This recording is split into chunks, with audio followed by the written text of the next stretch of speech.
तो राम की नगरी की आप खास तस्वीरें देख रहे थे। 21 लाख दियों से प्रज्वलित किया गया पूरा शहर और वहाँ के दृश्य देखते ही बनते हैं। बहुत बहुत गुड मॉर्निंग, सुप्रभात हमारे सारे व्यूअर्स को। दिवाली के जस्ट अगले दिन मुहूर्त ट्रेडिंग के दिन हम स्टूडियो से फिर से आपके लिए हाजिर हैं। मैं हूँ प्रियंका और मेरे साथ अजय हैं मुंबई से, दिल्ली से मेरे साथ डिम्पी हैं। सबसे पहले तो दिवाली की पार्टी की बात होनी चाहिए। किस तरह से दिवाली रात को घर परिवार के साथ मनाई आपने अजय? यहाँ तक 8 बजे तो हम यहीं थे। 8 बजे तक हम लोग यहाँ थे। घर जाके बच्चों के साथ पटाखे जलाए, दोस्तों के साथ समय बिताया। 12 साढ़े 12 बज गए।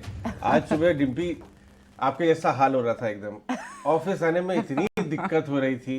इनफैक्ट डिम्पी ये तो बड़ा हमारे साथ बहुत गलत हो गया। ये आपको पता है कि मलेशिया और सिंगापुर तक ने दिवाली की छुट्टियां दी हैं, लेकिन भारत में आज हम काम कर रहे हैं, कल छुट्टी है लेकिन बहुत ज्यादा दिक्कत से आज ऑफिस आना हुआ है। हाँ। लेकिन कोई कंप्लेन नहीं है, बाजार में माहौल अच्छा है, सेटअप बहुत बढ़िया लग रहा है। इसलिए शायद आपका कैसा रहा दिल्ली में? दिल्ली में बहुत ही शानदार था, बहुत ही धूमधाम से दिवाली मनी। हालांकि मैंने भी अपने पूरे परिवार के साथ पूरे हर्षोल्लास के साथ दिवाली मनाई और देखते ही देखते बनता था। अरे अजय, आपको पता ही होगा कि दिल्ली से बहुत ज़्यादा दूर नहीं है अयोध्या। आप तो खैर लखनऊ के, आपको तो और भी ज़्यादा पता है कि वहाँ पे किस तरह से भव्य दिवाली मनाई गई। 24 लाख दिए जलाकर रिकॉर्ड बनाया गया। और एक और चीज़ मैं सिर्फ दिवाली पे बोलना चाहूँगा जो मेरे को तस्वीरों से एकदम से दिखी है। क्या सेना, क्या सेलिब्रिटी, क्या आम आदमी, क्या खास आदमी, सभी एक ही चीज़ में पूरे रंग में बसे होते हैं। और अजय, बड़ी खूबसूरत बात यह है कि भारत में जो पाई जाती है कि मुसलमान लोग यानी कि जो मोमडन्स होते हैं, उन्हीं के ही बाग से निकले हुए फूल माता लक्ष्मी को चढ़ जाते हैं। और ये अद्भुत अलौकिक सिर्फ भारत में ही हो सकता है और कहीं नहीं। जी हाँ, इनफैक्ट भारत में ही नहीं, आप देखिए पूरे सोशल मीडिया में हमारे जितने भी मित्रगण हैं, चाहे वो इजरायली हों चाहे अमेरिकन हों, दुनिया भर में मोदी जी ने जो धाक जमाई है, सारे डिप्लोमेटिक अलायंसेस, सबके जो हेड्स हैं वो खूब दीपावली मना रहे थे। और बहुत अच्छा लगा देख के। इस बार दीपावली बहुत ही शानदार हुई है पूरे देश में, मार्केट में, इकोनॉमी में और ऑफ कोर्स ग्लोबली भी। लेकिन आगे चलते हैं, बाजार का हाल है 19,500 के ऊपर हम बंद हुए। ये देखिए कितने अद्भुत अलौकिक जय सिया राम के चित्र आपको नजर आ रहे हैं।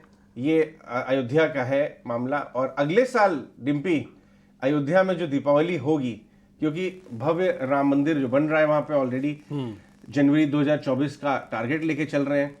उसके पीछे का इतिहास बहुत बड़ा है अजय। कितनी नदियों से, कितनी पावन नदियों से वहां नींव रखने के लिए कहां से धार्मिक स्थलों से मिट्टी आई है। जी हाँ, मिट्टी वहां से आई है। बहुत बड़ा घंटा है, बड़ी, हाँ, कई टन का घंटा आया साउथ में कहीं से।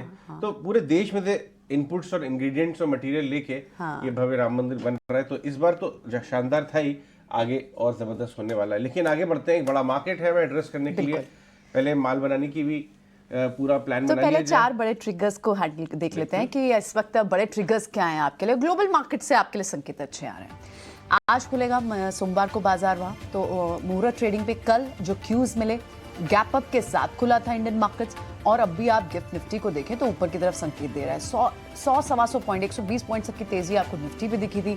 सेंसेक्स लगभग 350 अंक चढ़ा था। मैक्रो क्यूज अच्छे हैं, तो ये आपके लिए पहला एक ट्रिगर है। क्योंकि शुक्रवार को जो डाउ फ्यूचर्स बंद हुए, नैस्डैक में 2% की तेजी थी, तो मैक्रो एनवायरनमेंट अच्छा है। क्रूड लगभग वही $80-81 के आसपास चल रहा है, तो ये मैक्रो क्यूज फेवरेबल। और जहां जहां नंबर्स अच्छे आए, कोल इंडिया के नंबर स्ट्रॉन्ग आए थे, आयशर मोटर्स के नंबर स्ट्रॉन्ग आए थे, और ये दोनों टॉप गेनर भी थे कल इनफैक्ट पीएसयू स्पेस के कई सारे पीएसयू बास्केट के कई सारे स्टॉक्स अच्छे चल भी रहे थे।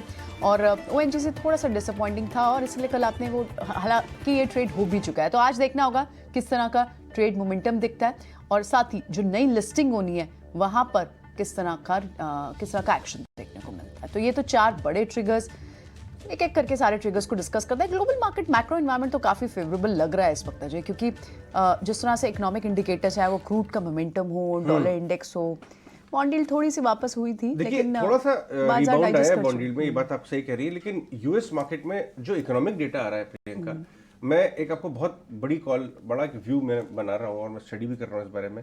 वो ये है कि यूएस मार्केट बहुत तेजी से रिसेशन की तरफ जा रहा है।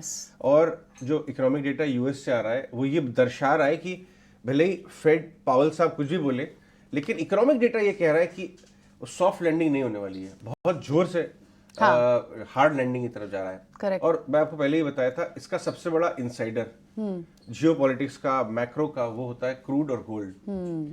क्रूड ऑयल चल ही नहीं रहा है, Weak demand इनफैक्ट वीक है। क्रूड ऑयल ये बात मान रहा है कि यूएस बहुत तेजी से, इनफैक्ट मूडीज ने डाउनग्रेड भी किया यूएस इकोनॉमी का। हालांकि वॉशिंगटन को बहुत दिक्कत हुई होगी ये देख के, क्योंकि वॉशिंगटन का काम है कोई नेगेटिव मैक्रो न्यूज नहीं आनी चाहिए, otherwise it is bad press, specially election year है नेक्स्ट ईयर। लेकिन मूडीज ने उसके बाद भी इतना बड़ा कॉल लिया यूएस मार्केट पे, तो और क्रूड चल नहीं रहा है। यूएस इकोनॉमी का हाल खस्ता हो रहा है अंदर से, और वो हमारे लिए बहुत अच्छी बात हो रही है। कल आपको मनीष डांगी भी यही बोल रहे थे, याद है आपको? करेक्ट। कि अगर यूएस इकोनॉमी का हाल खस्ता हो रहा है, जो कि हो रहा है, डेटा ये बताता है, मनीष डांगी भी यही कह रहे थे कल, तो वो क्रूड को चेक में रखेगा, डॉलर रैली को चेक में रखेगा, और बॉन्ड यील्ड्स को चेक में रखेगा। हमारे लिए अच्छी बात है। राइट। और ऑफ कोर्स अगले साल मिड मई जून के आसपास रेट कट की संभावनाएं बढ़ जाएंगी। तो कुल मिला के यूएस मार्केट और ग्लोबल मार्केट का संकेत भारत के हिसाब से देखा जाए तो काफी ज्यादा कंफर्टिंग आ रहे हैं। देखिए डॉलर इंडेक्स 105 पे आ गया, क्रूड 80-85 के बीच में घूम रहा है, तो ये सेटअप हमारे लिए बहुत मजबूत है। हमारे लिए सेटअप मजबूत है, और इसलिए हम इमर्जिंग मार्केट्स में ट्रेड भी देख रहे हैं कि वहां पर हम चाहे भले इंडाइसिस के हिसाब से इतने नहीं बढ़े, लेकिन स्पेसिफिक सेक्टर्स में तो एक्शन है। कल जो क्यूज निकल कर आया जाए, आज वॉल्यूम क्योंकि एक छुट्टी के बाद का दिन होता है, और कल भी आप देखें तो मुहूर्त के लिए लोग ज्यादा ट्रेडिंग कल करते की हैं। ट्रेडिंग आज को बहुत ज्यादा आप सीरियसली ना ले तो अच्छा है। हाँ। लेकिन अच्छी बात यह है कि टिक जो है ना, हाँ। भाव एक बार स्क्रीन पे टिक होना अगर आप देखें तो अच्छी बात है। 19,500 के ऊपर क्लोजिंग बहुत जरूरी ये है। बार बार बात की जा रही थी कि ये जब तक नहीं आएगा तब तक बुलिश व्यू नहीं बनेगा, देखिए लेकिन कल volumes 400-500 का जोन हमने क्रॉस किया। हाँ। हमने क्लोजिंग भी भले ही लो वॉल्यूम पे ही सही, बट लेकिन 19,500 के ऊपर दी तो सही। Correct. तो इस हफ्ते कल फिर छुट्टी है, बाजार में आराम कर सकती हैं आप घर में बैठ के, क्योंकि बहुत हेक्टिक रहा है। तो ट्रेडर्स को भी बैठ के अपनी स्ट्रेटेजी और अपना पोर्टफोलियो का तरीका एक बार असेस करना पड़ेगा। और मैं बता दूं कि अगर इस हफ्ते हमने 19,500 का होल्ड करके भी रख लिया और घटे नहीं बहुत ज्यादा, तो बाजार के लिए अपसाइड खुल रही है। Okay. अपसाइड 19,800 तक के लिए खुल सकती है। अगर आप बैंक निफ्टी को देखें तो 43,800 के ऊपर हमने क्लोजिंग दी, और थोड़ा समय बिताया, पकड़ के रखा, तो 44,000 44,200 तक की राह खुल जाएगी।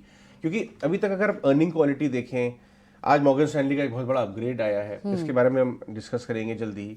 तो देखा जाए तो सेटअप स्टॉप लॉस लगा के आपको पॉजिटिव साइड ही खेलना है।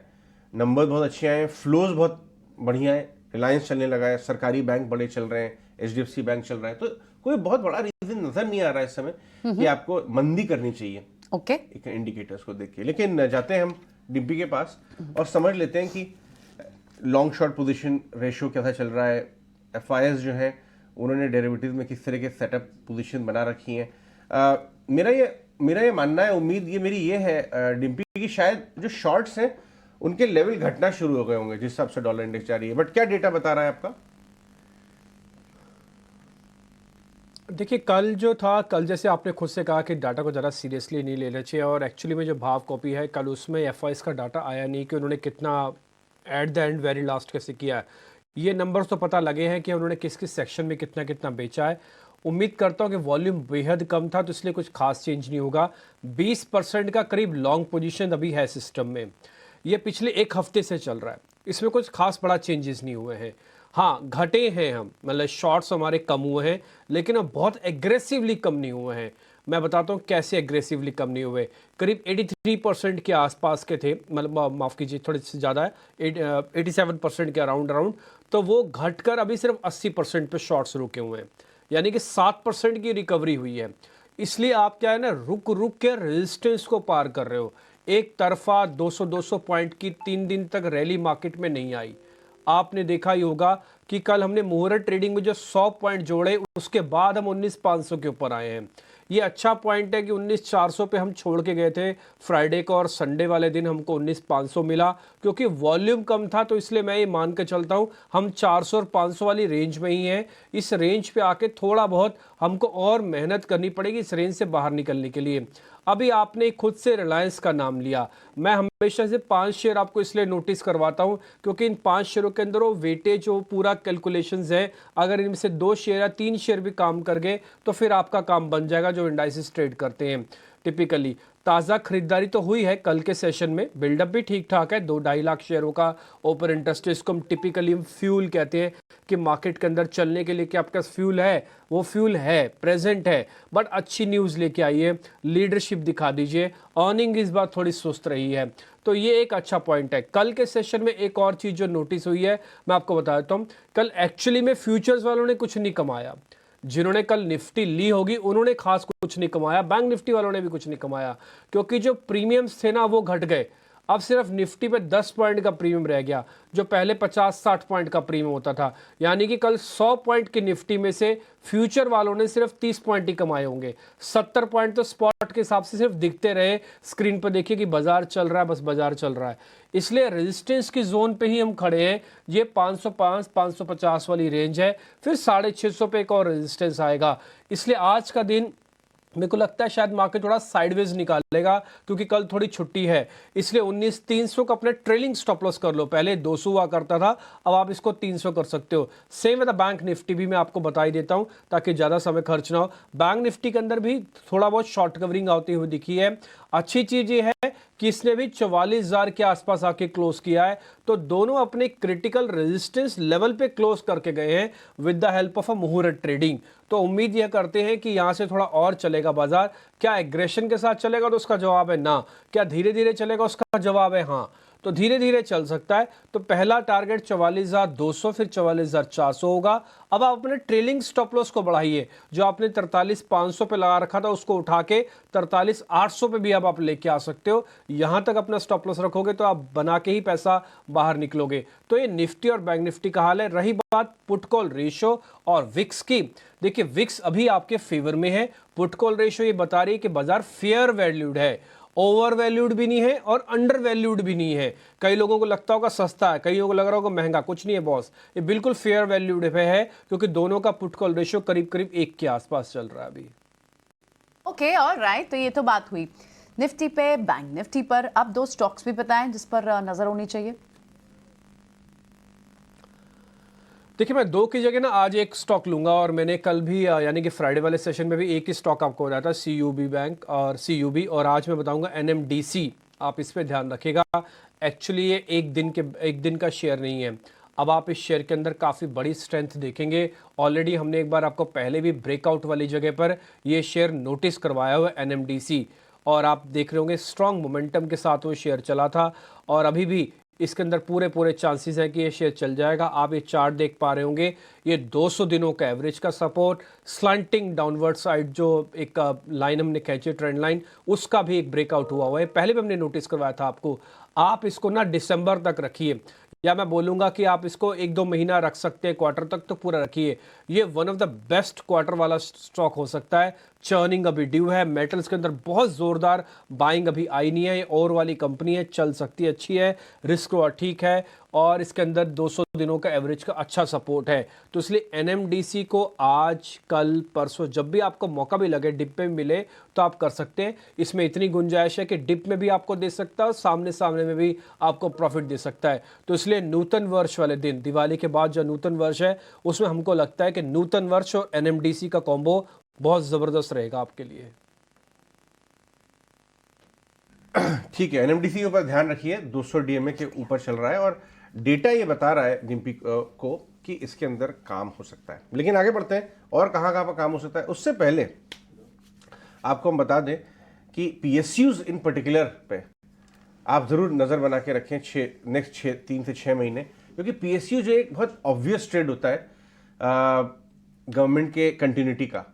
तो अगर बाजार ये भांपना शुरू करेगा कि अगले साल जो सबसे बड़ा ट्रिगर बताया जा रहा है वो हो सकता, इलेक्शंस जो हैं वो अगर कंटिन्यूटी के आते हैं, मोदी जी वापस आते हैं, बीजेपी वापस आती है, या तो उतनी ही मजबूती से या उससे बेहतर, तो PSU ट्रेड ज़रूर आप कंसिडर करें। स्टॉक्स अपने हिसाब से चुन लें, NMDC भी उसी में से एक है। प्रशांत सावंत, रत्नेश गोयल, सोनी पटनायक हमारे पैनलिस्ट जुड़ रहे हैं बातचीत को आगे लेके चलने के लिए। सोनी गुड मॉर्निंग, प्रशांत, रत्नेश आपको भी। आज दिक्कत हुई थी ऑफिस आने में सोनी जी? आपके चेहरे थोड़ी थकावट नजर आ रही है, लग रहा है बहुत जबरदस्त दीपावली हुई है, लेकिन ऑफिस तो आना ही पड़ा। जी गुड मॉर्निंग अजय जी, प्रियंका जी, डिम्पी जी, सारे पैनलिस्ट एंड दर्शकों को। थोड़ी बहुत दिक्कत तो हुई थी, आज मन नहीं कर रहा था सुबह सुबह उठने को, but markets are more important and ET Swadesh is even more important. तो क्या आज बात है, क्या बात है, दिल खुश कर दिया सो आपने। Nice of you. बताइए प्रशांत बाबू, आप बताइए कैसे ट्रेड करेंगे, बाजार का सेटअप कैसा दिख रहा है, दिवाली कैसी रही आपकी? जी Ajay ji, Dimpy, Priyanka, wish you happy Diwali तो पैनलिस्ट और सभी दर्शकों को नमस्कार। तो यहाँ पे जैसे कि डिम्पी ने कुछ वक्त पहले कहा कि कल का जो सत्र था वहां अगर हम निफ्टी में लॉन्ग कोई गया होगा तो उसको बिल्कुल भी प्रॉफिट हुआ नहीं होगा। हम एक बहुत अहम रेजिस्टेंस पे आए। जो भी रैली या जो प्रॉफिट दिखा है, जो गैप अप दिखा है, वो सिर्फ स्क्रीन पे दिखा है। क्योंकि अब अगर हम फ्यूचर्स के हिसाब से बात करें तो 19,550 से लेके 19,650, यानी ये 100 पॉइंट का जो दायरा है ये बहुत बड़ा रेजिस्टेंस है। तो जिनके पास लॉन्ग हो उन्हें ट्रेल करना होगा 19,450 से लेके 75 से रेंज से। काफी क्लोज में इसलिए रख रहा हूं ताकि कोई रिवर्सल आए तो आपके एक अच्छे लेवल पे प्रॉफिट्स बुक हो जाए। जहां तक एक अहम सपोर्ट की बात है तो वो होगा 19,300 से लेके 350 फ्यूचर्स में। ये बहुत अहम लेवल है। तो हम बिल्कुल रेंज के बीचों बीच है। तो यहाँ पे फ्रेश लॉन्ग या शॉर्ट इनिशिएट नहीं करेंगे। जस्ट अगर आपके पास ट्रेड हो तो आपको ट्रेल करना होगा और रिवर्सल आए तो बुक करके बाहर हो जाइए। जहां तक बैंक निफ्टी की बात है तो हम फ्यूचर्स में 44,000 के जस्ट ऊपर 44,050 पे क्लोज हुए। यहाँ पे 44,200 से लेके 44,300 ये एक बड़ा रेजिस्टेंस है। और 43,800 यानी 200 पॉइंट नीचे एक बड़ा सपोर्ट है। तो मेरी सलाह ये होगी कि जिनके पास लॉन्ग कैरिड है वो 43,850 फ्यूचर्स में स्टॉप लॉस रख के बने रहे। इसके अलावा फ्रेश ट्रेड इनिशिएट ना करें। तो दोनों इंडाइसिस पे सलाह यही है, फ्रेश ट्रेड मत कीजिए, सिर्फ डाउनसाइड सपोर्ट इंटैक्ट रखिए। अगर लॉन्ग्स हो तो, लॉन्ग्स ना भी हो बट ये डाउनसाइड सपोर्ट अगर ब्रेक हो जाए तो उसको मद्देनजर रखते हुए लॉन्ग्स थोड़े मार्केट में कम रखिए। चलिए आगे बढ़ते हैं, कुछ स्पेसिफिक ट्रेडिंग आइडियाज की बातचीत करते हैं। Ratesh, good morning, happy Diwali आपको भी। कैसे, किस तरह के ट्रेडिंग आइडियाज आज आप लेके आए हैं बाजार के सेटअप को देखते हुए? क्या मिक्स है या लॉन्ग ओनली है, बताइए। Good morning everyone. Ajay ji, आपको सभी को दीपावली की शुभकामना, सभी दर्शकों को दीपावली की शुभकामना। उम्मीद है इसी तरह से दीपावली जो आपने थीम चलाई है, मुस्कानों वाली दीपावली, वो बिल्कुल बनी रहे साल भर पूरी 18 के साथ में। मेरे हिसाब से तो मुझे ऐसा लगता है कि जो मिड कैप में थोड़ा सा मोमेंटम बना हुआ है वो बना हुआ रहेगा। तो ये जो ट्रेडिंग आइडिया मेरे वो मिड कैप में से ही रहेंगे। मुझे ऐसा लगता है कि आज के सत्र में थोड़ा सा इंडाइसेस में कंसोलिडेशन रहेगा पर स्टॉक स्पेसिफिक मोमेंटम रहेगा। तो पहला जो स्टॉक है वो एस्ट्रा माइक्रो का। एस्ट्रा माइक्रो मुझे ऐसा लगता है कंटिन्यू हाई राइट फॉर्मेशन बनते हुए हमको दिख रहे हैं और ये जो तेजी है कंटिन्यू रह सकती है। यहाँ पे 515 रुपए का स्टॉप लॉस लगाना चाहिए और 535 रुपए का इसमें टारगेट बनता हुआ दिखता है। दूसरा मुझे लगता है वावेक। वावेक को सिर्फ एक ट्रेडिंग आइडिया के हिसाब से नहीं रखना चाहिए। मेरे लिहाज से इसमें एक इन्वेस्टमेंट के लिहाज से भी इसको रखना चाहिए। मुझे इसमें काफी बड़ी तेजी दिखाई देती है क्योंकि जो फ्यूचरिस्टिक बिजनेस है इस बिजनेस में काफी अच्छी ग्रोथ मुझे दिखाई देती है। ये थोड़ा सा मेरा एक लंबे नजरिए का भी कॉल है। हालांकि सब जो टारगेट दे रहा हूँ मैं ट्रेडिंग के लिहाज से दे रहा हूँ, पर हमारे दर्शकों से मैं बोलना चाहूंगा कि इसमें जरूर एक इन्वेस्टमेंट के लिहाज से टारगेट रखे। इसमें अच्छा रिटर्न 30-40% का रिटर्न कम से कम यहाँ से बन सकता है। तो वावेक में 558 रुपए का स्टॉप लॉस लगा है और जो टारगेट बनेगा वो 580 रुपए तक का बनेगा। ऑलराइट, ठीक है, तो ये हमारे पास हो गई रत्नेश की कॉल्स। सोनी से भी आज उनके ट्रेड्स ले लेते हैं। सोनी बताएं। मॉर्निंग। Good morning. मेरे पास दो ट्रेडिंग कॉल्स है फॉर बाई साइड स्टॉक्स में। पहला रहेगा डीएलएफ। डीएलएफ में अच्छा ब्रेकआउट देखने को मिला है, प्लस 600 का एक अच्छा सपोर्ट बनते जा रहा है, जैसे कि पुट राइटिंग वहां पे काफी अग्रेसिव हो रहे हैं। सो डीएलएफ आप बाई कर सकते हैं। थोड़ा लीवरेज का स्टॉप लॉस यहाँ पे देना चाहूंगी 590 का और टारगेट रहेगा 640। जो दूसरा ट्रेडिंग आइडिया है वो है एनटीपीसी। एनटीपीसी दोबारा अपने वो ब्रेकआउट लेवल के पास आ गया है, यानी कि 245 के आसपास लास्ट टाइम यहाँ से थोड़ा बहुत प्रॉफिट बुकिंग देखने को मिला था। तो दोबारा एनटीपीसी उसी लेवल पे आके रुक चुका है। सो एनटीपीसी करंट लेवल पे आप बाय कर सकते हैं 238 स्टॉप लॉस के साथ और उसका टारगेट रहेगा 254। आपका ये शेयर जो एनटीपीसी है ना बहुत ज़बरदस्त है और मैं इसमें ना थोड़ा सा पॉइंट में अजय वाला भी जोड़ूंगा। अजय ने भी आपको एक बात बताई कि अगर कॉन्टिन्यूटी इफेक्ट आता है ना गवर्नमेंट का तो सरकारी कंपनीज वापस से री रेट होंगी। ये कंपनी तो भी चली नहीं है अपने लेवल के हिसाब से, तो आप एनटीपीसी पे ज़रूर ध्यान रखिएगा। ये अगले 1 महीने 2 महीने के लिए भी बहुत बेहतरीन शेयर बन सकता है। तो सोनी के दोनों शेयर्स ठीक है, एक तो DLF, दूसरा NTPC। रत्नेश ने कहा एस्ट्रा माइक्रो, ये भी डिफेंस से जुड़ी हुई कंपनी है और खासकर जो एविएशन से जुड़ी हुई कंपनी है। और इसके अलावा वाटेक विभाग, कई बार हम इसके बारे में आपको जिक्र भी कर चुके हैं, ये भी रत्नेश की लिस्ट में है। आते हैं वापस से प्रशांत के पास। प्रशांत, आपके शेयर कौन से हैं? Good morning. जी रिम्पी जी, गुड मॉर्निंग। दो स्टॉक्स मेरे रडार पे है। एक होगा बिरला सॉफ्ट, ये मेरा काफी फेवरेट, काफी वक्त से रहा है। यहाँ पे मेरा स्टॉप लॉस होगा 570 और जो टारगेट में देख रहा हूँ वो 620 से लेके 625 के जोन तक देख रहा हूँ। और नेक्स्ट पिक मेरा होगा KTK बैंक, यहाँ पे मेरा स्टॉप लॉस होगा 205 स्पॉट क्लोजिंग बेसिस। जो टारगेट में देख रहा हूँ करीबन 245 से लेके 250। मुझे लग रहा है यहाँ पे एक अच्छी डिप आई है और इसको बाय किया जा सकता है। आए ठीक है। अब तो सारी हमारे एक्सपर्ट्स की आज के स्टॉक आइडियाज हमारे पास आ गए। ऑलमोस्ट सारे ही बाय, इनफैक्ट सारे ही बाय कॉल्स हैं और मेजरली अब भी मिड कैप और स्मॉल कैप में ही हैं। लेकिन जो बड़े अपग्रेड्स आ रहे हैं, मॉर्गन स्टैनली का एक बड़ा अपग्रेड आया है जी आज। और ये एट दिस टाइम जब बहुत सारी एंटिसिपेशन की जा रही है, बात अब स्टेट इलेक्शंस की, इंडिया एज अ इकॉनमी पर ऑफ कोर्स भरोसा बड़ी बड़ी कंपनियों ने, बड़ी बड़ी ब्रोकिंग फर्म से पहले भी जताया, लेकिन इसकी टाइमिंग और इसके व्यू, इसके आउटलुक को आपने कैसे एनालाइज किया? जी हाँ, मॉर्गन स्टैनली ने काफी शानदार अपग्रेड इंडियन मार्केट में निकाला है और इसका टाइमिंग बहुत इंटरेस्टिंग है क्योंकि ये जो रैली का जो हिस्सा है, बाजार का जो फेज है, वो डोमेस्टिक इन्वेस्टर लेड है। और इसकी बात भी मॉर्गन स्टैनली ने कही है कि 401 के मोमेंट बाजार में इस समय चल रहा है।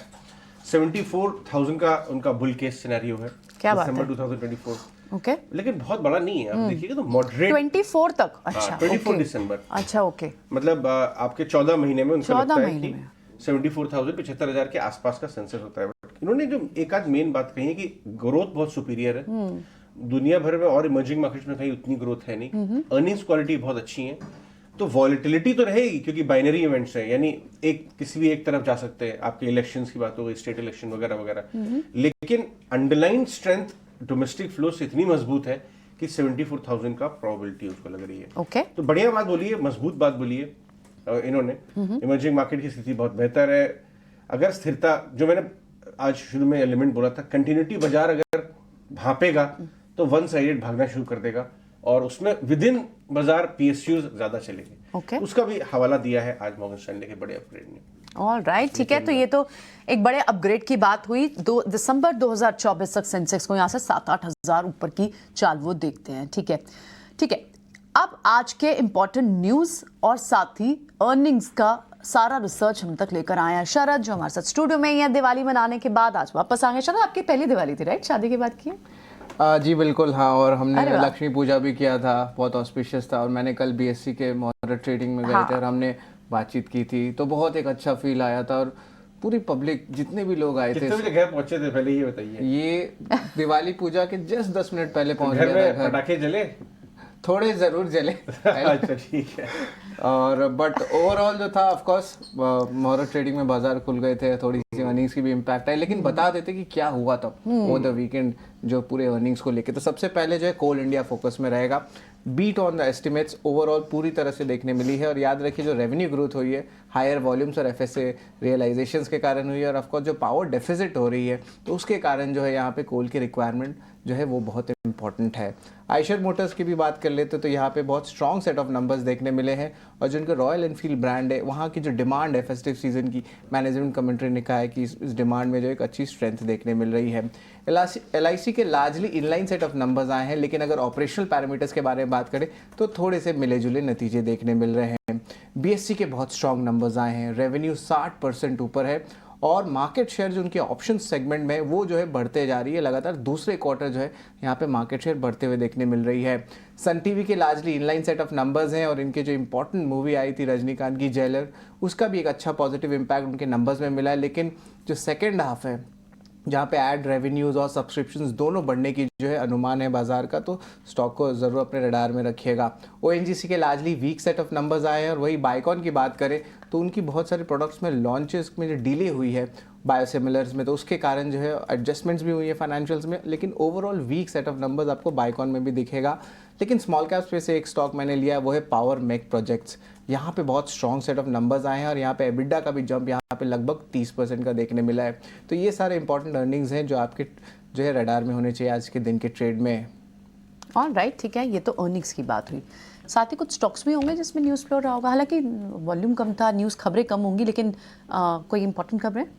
जी बिल्कुल, प्राइमरी मार्केट से तो एक इम्पॉर्टेंट खबर है कि प्रोटियन टेक ईगॉफ उनका जो है आज लिस्टिंग होने वाला है और जो ऑलमोस्ट रफली प्रीमियम लिस्टिंग का एक्सपेक्टेशंस है। आईपीओ की सब्सक्रिप्शन 24 टाइम्स हुई है, आईपीओ प्राइस 792 रुपीज़ पर शेयर है। अनंत राज भी फोकस में रहेगा, बोर्ड ने अप्रूवल दी है 500 करोड़ की रेस करने के लिए क्यूआईपी के जरिए। और याद रखिए ये एक रियलिटी स्टॉक है, ऑफ कोर्स एनसीआर बेस्ड है, लेकिन इन पे जो है डेटा सेंटर की जो है काम पे जो है उस पे भी जो है बाजार का कहना है कि री रेटिंग देखने मिल सकती है। ऑल कार्गो लॉजिस्टिक्स के इंपॉर्टेंट बोनस इशू की अनाउंसमेंट आई है, जहां पे अगर आप एक शेयर होल्ड करते तो आपको 3 शेयर्स मिलेंगे। जुबलेंट फार्मा वो को जो है एक एनडीए अप्रूवल आया है यूएस एफडीए द्वारा, अब ये कैंसर ड्रग के लिए पॉजिटिव इम्पैक्ट देखने मिल सकता है। लॉक इन पीरियड भी खत्म हो रही है, एलआईसी के लिए लगभग 20% इक्विटी और कॉनकॉर्ड बायोटेक के लिए लगभग 3% इक्विटी जो आपके प्रमोटर स्टेक्स के हैं। उड़ीसा मिनरल डेवलपमेंट कंपनी को भी जो इंपॉर्टेंट परमिशन आई है डीजीएमएस से, जहां पे वो अपनी डिप्लॉयमेंट कर सकते हैं अपनी मशीनरी की अपनी माइनिंग एरियाज में। और आखिर में ओएनजीसी भी फोकस में रहेगा, जहां पे वो एडिशनल 3500 करोड़ इन्वेस्ट करेंगे अपने जेवी ओपाल में। ओके ठीक है, ये कुछ एक न्यूज़ फ्लो जो आया है या दिवाली और दिवाली के आसपास, और साथ ही अर्निंग्स भी आपको शरद बताते हुए। शरद बहुत शुक्रिया, अच्छे से आपने सारी चीज़ों को कंपाइल किया। आशीषा को भी अपने साथ जोड़ते हैं, जरा ब्रोकिंग हाउसेस की रिपोर्ट्स भी समझ लेते हैं। आशीषा गुड मॉर्निंग, जरा बताएं आज की ब्रोकिंग हाउसेस की रिपोर्ट्स।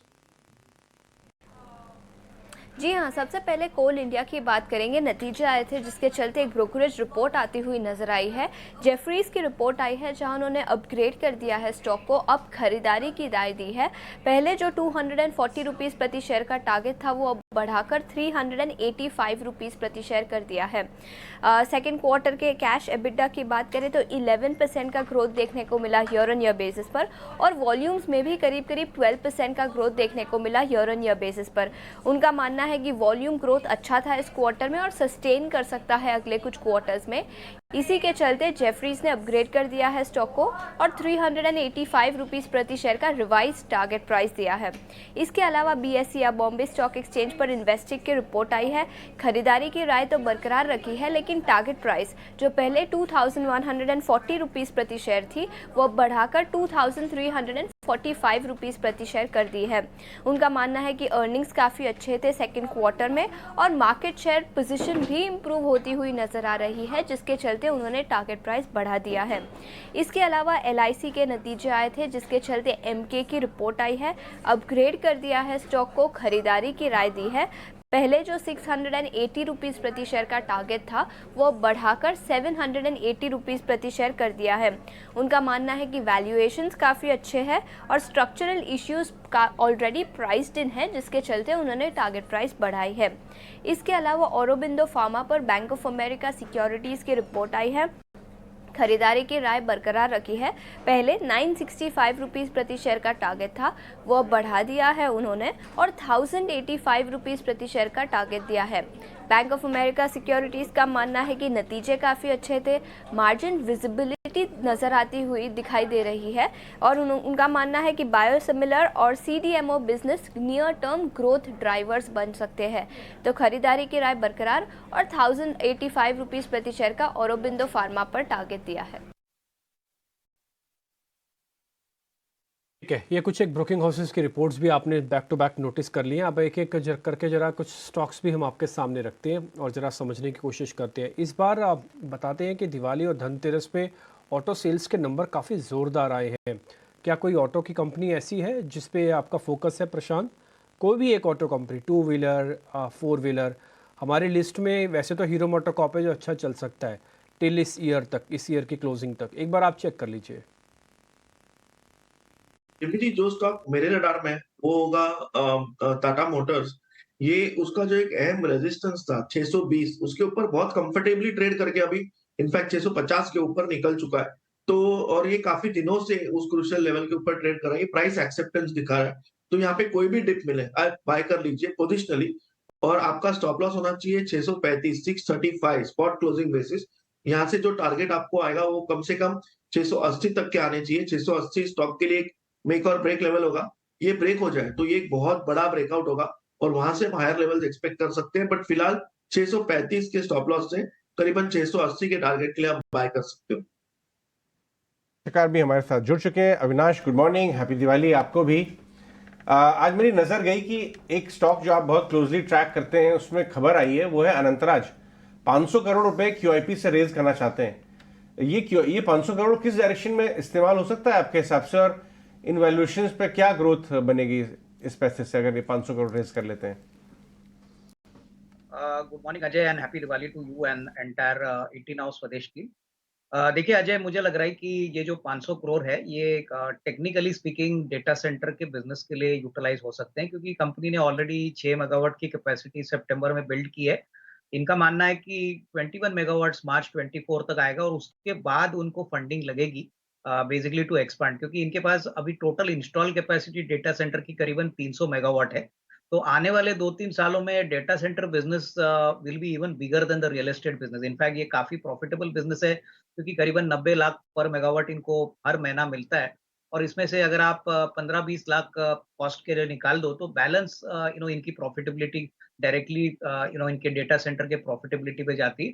तो मेरे ख्याल से ये जो QIP है ये टेक्निकली स्पीकिंग लग तो रहा है कि डेटा सेंटर के एक्सपेंशन के लिए होगा, क्योंकि इनके पास काफी बड़ी कैपेसिटी है, इसको स्केल अप करने के लिए काफी पैसे भी लगेंगे। तो मुझे लग रहा है कि अच्छी बात है, अच्छे प्रीमियम पे अगर ये QIP होता है और अगर बड़े इंस्टीट्यूशनल इन्वेस्टर्स इसमें आते हैं तो स्टॉक में जरूर आपको री-रेटिंग देखने को मिलेगी, क्योंकि ऑलरेडी जो रन रेट इन्होंने मेंटेन किया है 110 करोड़ का प्रॉफिट पहले 6 महीने में किया है, जो पिछले साल 150 करोड़ था।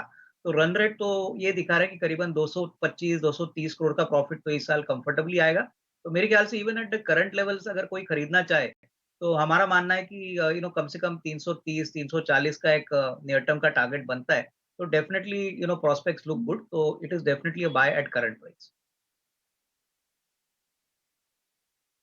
ठीक है, it's a buy at Anantraj को तो खैर पिछले साल से हम यहाँ डिस्कस कर रहे हैं, और अब फर्दर QIP के बाद अभी आप यहाँ से भी कितनी बड़ी मूव और पॉसिबल है इस पर हमें अविनाश बता रहे थे, बात करते थे। लेकिन जहाँ जहाँ अच्छे नंबर्स आए, हालांकि इन नंबर्स को कल तो प्राइसिंग किया, कोल इंडिया के नंबर्स अच्छे आए, आयशर मोटर के नंबर्स आए, एक और स्टॉक दिखता है BSE के भी नंबर्स आप वाई देखे, प्रॉफिट लगभग 256% बढ़ा है। अविनाश, एक बार BSE पर भी अपने टारगेट्स बताइए। लगभग 250% पिछले साल चल चुका है ये स्टॉक और अब भी थमने का नाम नहीं ले रहा। इन लेवल्स पर भी अगर कोई होल्ड करके रखता है तो कितना और इसे गेन हो सकता है अगर एक साल का और होराइजन हो तो? प्रियंका, बेसिकली देखिए एक्सचेंज कंपनीज में क्या होता है कि जैसे जैसे टर्नओवर बढ़ता है उतना प्रोपोर्शन से कॉस्ट बढ़ते नहीं है, और जो भी इंक्रीमेंटल टर्नओवर में इंक्रीज आता है वो directly profit before tax level पे आ जाता है। तो मेरे ख्याल से यही शायद ऑपरेटिंग लीवरेज BSE में हो रहा है। इनका स्टार म्यूचुअल फंड बहुत अच्छी तरह से कर रहा है, प्लस अगर डेरिवेटिव के वॉल्यूम देखें तो पिछले साल के हिसाब से इस साल डेरिवेटिव वॉल्यूम में बहुत अच्छी बढ़त देखने को मिली है। तो मेरे ख्याल से देखिए वैल्यूएशंस तो डेफिनेटली थोड़े महंगे हो चुके हैं, लेकिन जिस प्रकार का मार्जिन का पिक्चर है, जिस प्रकार की प्रॉफिटेबिलिटी है, मुझे लग रहा है कि अगले साल 1.5 साल की अगर हम बात करें तो इसमें कोई डाउट नहीं कि इस स्टॉक में और थोड़ी खरीदारी आ सकती है। मेरे ख्याल से मार्केट्स अगर और थोड़ा सा एलिवेटेड होते हैं, थोड़ी सी और तेजी दिखाते हैं, तो ये डेफिनेटली एक मार्केट ड्रिवन वाला स्टॉक है। तो जैसे जैसे वॉल्यूम्स बढ़ेंगे मेरे ख्याल से अच्छे नंबर्स आएंगे। तो एज ऑफ नाउ कोई जल्दबाजी ना करे बेचने के लिए। हालांकि देखिए वैल्यूएशंस के पॉइंट ऑफ व्यू से थोड़ा सा महंगा जरूर लग रहा है, बट अगर हम इस बिजनेस को देखें तो हार्डली 2 प्लेयर है, NSE BSE। NSE शायद नेक्स्ट ईयर लिस्ट हो जाएगा, तो उसका भी थोड़ा बहुत रब ऑफ आपको BSE पे मिलेगा। वन साइडेड चल रहा है इस समय अगर आप देखें BSE को, और यहाँ से भी भाव ठीक लग रहा है एटलीस्ट अविनाश को। तो प्रशांत रत्नेश सोनी भी हमारे साथ हैं। प्रशांत, IT स्टॉक्स में क्या व्यू बन के आ रहा है? जिस तरह मूडीज़ ने US इकोनॉमी को डाउनग्रेड किया, इकोनॉमिक डेटा ये बता रहा है कि काफ़ी कमज़ोर हाल है इस समय US इकोनॉमी का, लेकिन डील फ्रंट पे न्यूज़ फ्लो कुछ इम्प्रूव तो नहीं हो रही है। भाव देखिए अगर तो वापस करीब 1390 पे इन्फोसिस का आ गया फॉर एग्जांपल। कैसे ट्रेड करेंगे, सेल ऑन रैली या बाय ऑन डिप? जी, यहाँ पे अजय जी मैं फ्रंट लाइन IT से बिल्कुल ही दूर हूँ। इनफैक्ट मुझे ये लग रहा है कि यहाँ पे आप लॉन्ग शॉर्ट कुछ भी ट्राई करो, it's a waste of time and energy. तो वेट करना चाहिए। और इसलिए आज सुबह की मेरे रिकमेंडेशंस में जो स्टॉक मैंने रेकमेंड किया है वो होगा बीसॉफ्ट। और इनफैक्ट अगर हम बीसॉफ्ट को देखें तो इसमें हर डिप बहुत स्ट्रांगली बाय हो रही है और ये हर बार जाके न्यू हाई बनाता है। तो मेरी ये सलाह होगी, जहाँ पे स्ट्रेंथ है, जहाँ पे क्लियर कट डायरेक्शन है, वहां पे आप बने रहें। और जहां तक स्ट्रगल प्राइस कर रही है तो वहां पे आप स्ट्रगल ना करें, वहां से दूर रहे। क्लियर कट मैंडेट आ जाए फिर वहां पे पार्टिसिपेट किया जा सकता है।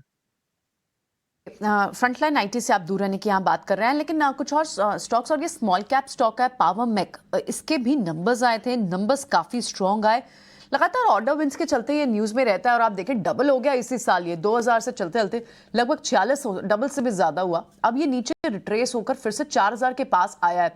क्या यहाँ से इस लेवल पर इसे ऐड करना चाहिए सोनी, या फिर ऑलरेडी बहुत महंगा हो गया है?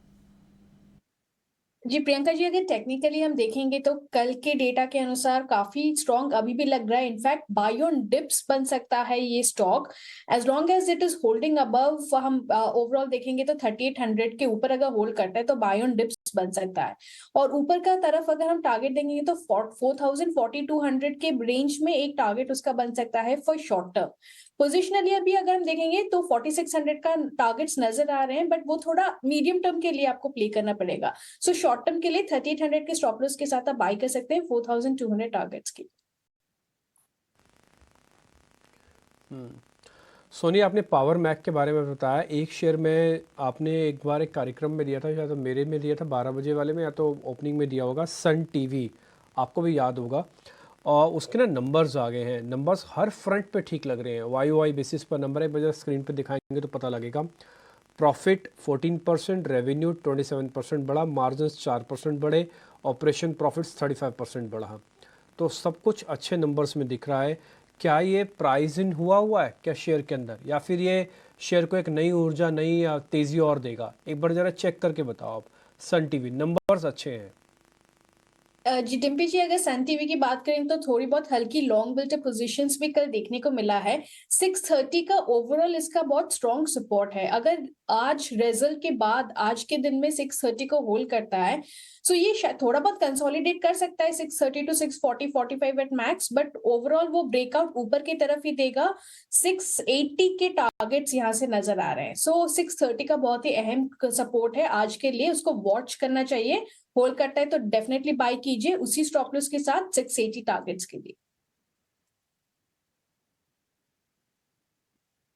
सर, ये सेल पे क्या करना चाहिए? इसके भी नंबर्स आए हैं, company loss to profit I है। इससे और पहले ये कि आप profit दूसरे करीब स्टॉक पे जाएं, 1000 करोड़ सन से टीवी ज्यादा पे कुछ का कहना है, चाहूंगा मैं। 1305 करोड़ का। सन टीवी पे डिम्पी एक खास बात और देख के रखने वाली है। नंबर्स तो आपने एनालाइज किए और चार्ट भी लिया, बट स्टॉक आपने बहुत शानदार लिया है। ये मत भूलिए कि ये अपने व्यूअर्स को याद दिलाना ज़रूरी है कि पिछले 3 महीने में सारे मीडिया स्टॉक्स जोर से चले हैं, चाहे वो जागरण ले लीजिए, डीबी कॉर्प ले लीजिए आप, लेकिन ये स्टॉक रिलेटिवली चला नहीं है। दूसरी बात, इसके इस धंधे में 25,000 करोड़ का एमकैप मैं देख रहा हूँ उस समय, 8,000 करोड़ तो उसकी आईपीएल क्रिकेट फ्रेंचाइजी की वैल्यू है। उसके बाद इनके पास कैश ऑन बुक्स भी है। तो कुल मिला के सब जोड़ घटा के ये जो इनका कोर बिजनेस है, जो स्टेट इलेक्शन में एक्टिव हो जाता है, वो 8-10 हज़ार करोड़ का मिल रहा है। तो वैल्यूएशन वाइज भी बड़ा सपोर्ट है। इस स्टॉक को आप ज़रूर से अपने रेडार पे रखें और जो लेवल्स सोनी ने बताए हैं उनका भी ध्यान रखें। डिब्बी बिल्कुल अजय, ये बात आप बिल्कुल ठीक कह रहे हैं। और एक्चुअली में ना मेरी नज़र इसके मार्जिन्स पर भी गई थी। 69% का एबिट मार्जिन ठीक है, होता है, ऐसा नहीं है कि कई कंपनीज में नहीं होता, लेकिन मीडिया वाली कंपनी में 69 से 70% का एबिट मार्जिन दिखाना ये भी अपने आप में बड़ी बात है। और मेंटेन रखना, मैंने इसके कई क्वार्टर्स पीछे भी जाके देखे, मेरे को तो ठीक लगा शेयर। और अच्छा कि आपने वैल्यूएशन इसके अंदर और ऐड कर दिया अजय फंडामेंटली, ताकि ये दर्शकों को थोड़ा और क्रिस्टल क्लियर हो जाएगा कि हाँ पर्टिकुलर स्टॉक्स कौन कौन से हमको पकड़ने हैं और किस किस को चुनना है। एक शेयर मैं अविनाश सर से पता कर रहा था, वह है SAIL, steel authority of India limited. Avinash sir, ये 1305 करोड़ का इस बार उन्होंने प्रॉफिट दिखाया, पिछले साल के मुकाबले लॉस था। हाँ, पिछले 329 करोड़ का लॉस था इनका। मार्जिन्स भी ठीक लग रहे हैं, बट प्रॉब्लम क्या है ना सर, सेल के अंदर वही ग्लोबल वाला फैक्टर आ जाता है कि मेटल्स के अंदर तेज़ी है कि नहीं, फिर वो ड्यूटीज़ वाला मैटर भी है थोड़ा बहुत। ये अर्निंग्स के दम पर इतनी मेहनत करके यहाँ तक पहुँचा है, ये इसको रिवॉर्ड मिलेगा सर सेल को?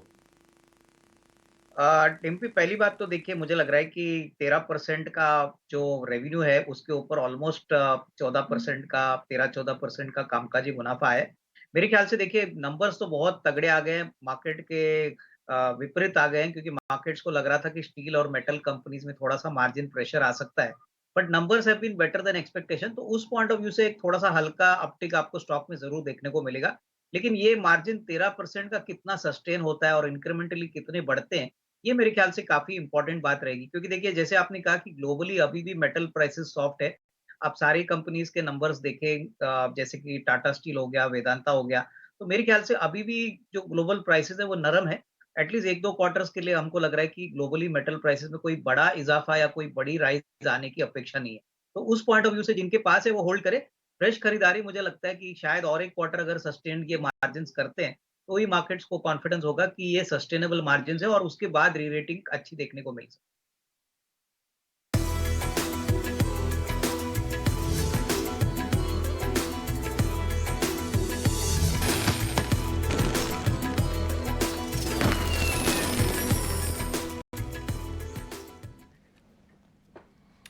चलिए आगे बढ़ते हैं और भसीन साहब को भी जोड़ लेते हैं अपनी बातचीत में। गुड मॉर्निंग संजीव भसीन जी, आपकी दिवाली खूब शानदार हुई होगी, मैं उम्मीद करता हूँ। हालांकि आज काफ़ी डिफिकल्ट था बाजार में आना, क्योंकि इतनी लेट नाइट हो गई थी। कैसे ट्रेड करेंगे बाजार को आप? कुछ क्या ट्रेड आपको आज नजर आ रहे हैं अच्छे? गुड मॉर्निंग अजय, आपको, प्रियंका और डिम्पी को। और ये पहले बता दूं, दिवाली मुस्कान वाली इसलिए है कि अगर आपने ईटी स्वदेश देखा था और अक्टूबर की लास्ट वीक में जब एकदम बहुत ही मायूसी छाई हुई थी, मैंने आपको कहा 19,500 से 700 जरूर जाएगा। खैर मैंने 19,700 कहा था और दिवाली के एक आध दिन बाद तो 100 पॉइंट से रह गया, लेकिन मुस्कान तो आई लोगों के। और दूसरी बात, अगर आप बने रहेंगे तभी कमाएंगे अजय जी। मार्केट में ऊपर नीचे होएगा, लेकिन वही बैठेगा जो बने रहेगा। इसलिए डिम्पी जी मुस्कान लेते आते हैं और बोलते हैं मेरे को देखिए। तो ईटी स्वदेश देखिए और पैसा कमाइए। दूसरी बात, आप सबने जिक्र किया, देखिए पीएसयूज के रिजल्ट देखिए, Coal India, SAIL, NTPC, ONGC, REC, PFC, और शेयर क्यों भागे जा रहे हैं? कल भी वो न्यू हाई मार रहे हैं, क्योंकि अजय जी माल ही नहीं है किसी के। तो आप अगर बड़ी बास्केट और बड़ी बातें करेंगे, यूएस वो सब चलते रहेगा। अपना देश तो देखिए, अपनी पीएसयूज तो देखिए कितनी अंडर वैल्यूएशन थी। So as a beta they have out perform. और ऑब्वियसली लार्ज कैप्स में जो उनका प्रेजेंस है वो एक because of under ownership misfelt था। शायद आपको बोलूं 99% of mutual funds actually under performed even the Nifty. और एक साल का अगर आप बेंचमार्क ले तो स्मॉल कैप मिड कैप में तो किसी का परफॉर्मेंस ही नहीं रहा। Not that saying that they are not wise investors, but किसी ने एंटिसिपेट नहीं किया था कि पीएसयू के स्टॉक्स ऐसा चल सकते हैं। तो मैंने आपको 2 पिक्स है आज के लिए। पहला है बजाज फाइनेंस। बजाज फाइनेंस ने चुपचाप से 8,800 करोड़ रुपए जुटा लिया है। 7270 रुपए is 3.5% discount to the 7.5%, 7,500 market price. 8,800 पे 5 गुना माने 50,000 करोड़ की लेंडिंग बुक होगी, और उस पे आप 8 से 10% का मार्जिन ले लीजिए विद 1 ईयर व्यू। तो आपके लिए hands down Bajaj finance is a no brainer. 8,000 का टारगेट मुझे दिखता है इन द नेक्स्ट 4 मंथ्स। दूसरा, Glenmark Pharma is progressing very well on all its counts of generic pricing, new launches, और मुझे लगता है pharma has been a relative outperformer। ये 765 रुपए पे मुझे बहुत अट्रैक्टिव लग रहा है। नियर टर्म में 800 रुपए का टारगेट है, 747 का स्टॉप लॉस। बजाज फाइनेंस में 7315 का स्टॉप लॉस रखिए और 7650 से 7700 का टारगेट नियर टर्म में है। लेकिन ये मैं आपको फिर दोहराता हूं, ये 8,000 भी चले जाए इन द नेक्स्ट रैली जिसमें लार्ज कैप पार्टिसिपेट करेंगे, I won't be surprise. Right, तो ये 2 लॉन्ग टर्म के ट्रेड्स हैं, दिवाली पिक्स हैं, बजाज फाइनेंस और साथ ही ग्लेनमार्क फार्मा। लेकिन संजीव जी आज के ट्रेड कहाँ करें? तो मैंने कल भी आपको कहा था, देखिए आइडिया मुझे बहुत पसंद है। 1350 का स्टॉप लॉस रखिए, वापस 14.5 रुपए जाएगा नियर टर्म में। और दूसरा, मैंने आपको कल भी कहा था, Ambuja is looking very good for 435, keep a stop loss of 410। Alright, बहुत बहुत शुक्रिया आज समय देने के लिए, और ये दोनों स्टॉक्स हमें सुझाने के लिए, दिवाली पिक्स बताने के लिए भी और आज के ट्रेड्स बताने के लिए भी बहुत बहुत शुक्रिया आपका। ये पीएसयू वाला पॉइंट उन्होंने बहुत अच्छा बोला, इसको थोड़ा सा और स्क्रैच करते हैं कि इंडियन पीएसयूज में एक तो ओनरशिप कम है, बहुत बड़े फंड, थोड़े म्यूचुअल फंड ने वही ले रखा है। हाँ, और म्यूचुअल फंड इसमें एक्टिव भी रहते हैं, बट पीएमएस के पास नहीं है, बहुत कम है। एचएनआई रिटेल के पास कम है। करेक्ट। और रिजल्ट्स जो हैं, जो एक इंडिकेटर होते हैं कि भाई फंडामेंटली कैसे जा रहे हैं, सबके तोड़फोड़ रिजल्ट्स हैं। बिल्कुल। इसीलिए एनटीपीसी 14 साल के हाई पे, कोल इंडिया का देखिए, हम लोग अभी निकुंज और मैं कुछ मिनिस्ट्री में मिल के आए थे दिल्ली में 15-20 दिन पहले, और सारा फोकस जो हमें बड़े बाबू लोगों से मिलके आया वो यही था कि एफिशिएंसी बढ़ानी है पीएसयूज की, ताकि वो ज्यादा प्रॉफिट कमाए, ताकि वो ज्यादा डिविडेंड दें, क्योंकि सरकार का जो इनकम होती है वो डिविडेंड इनकम होती है बड़ी पीएसयू कंपनी से। तो इनके ऊपर आप नजर बना के रखें। अविनाश, देखिए जो Coal India, NTPC, REC, PFC, defence PSUs, railway PSUs काफी चल भी गए। जी हाँ, हो सकता है यहाँ से और जी चलें, बिल्कुल चलें, क्योंकि ओनरशिप है नहीं, बट प्योरली अगर वैल्यूएशन की बात करें तो डीप अंडर वैल्यूड पीएसयूज में कौन से नाम निकल के आते हैं, अगर मैं आपसे पूछूं तो? नहीं, मुझे लग रहा है कि अजय देखिए, जो डीप अंडर वैल्यूड स्टॉक्स है उसमें तो जो अपस्ट्रीम कंपनीज है जैसे ओएनजीसी है, काफी स्टॉक में प्रॉफिटेबिलिटी की बात करें तो बहुत ही तगड़े नंबर्स इस बार आ गए हैं।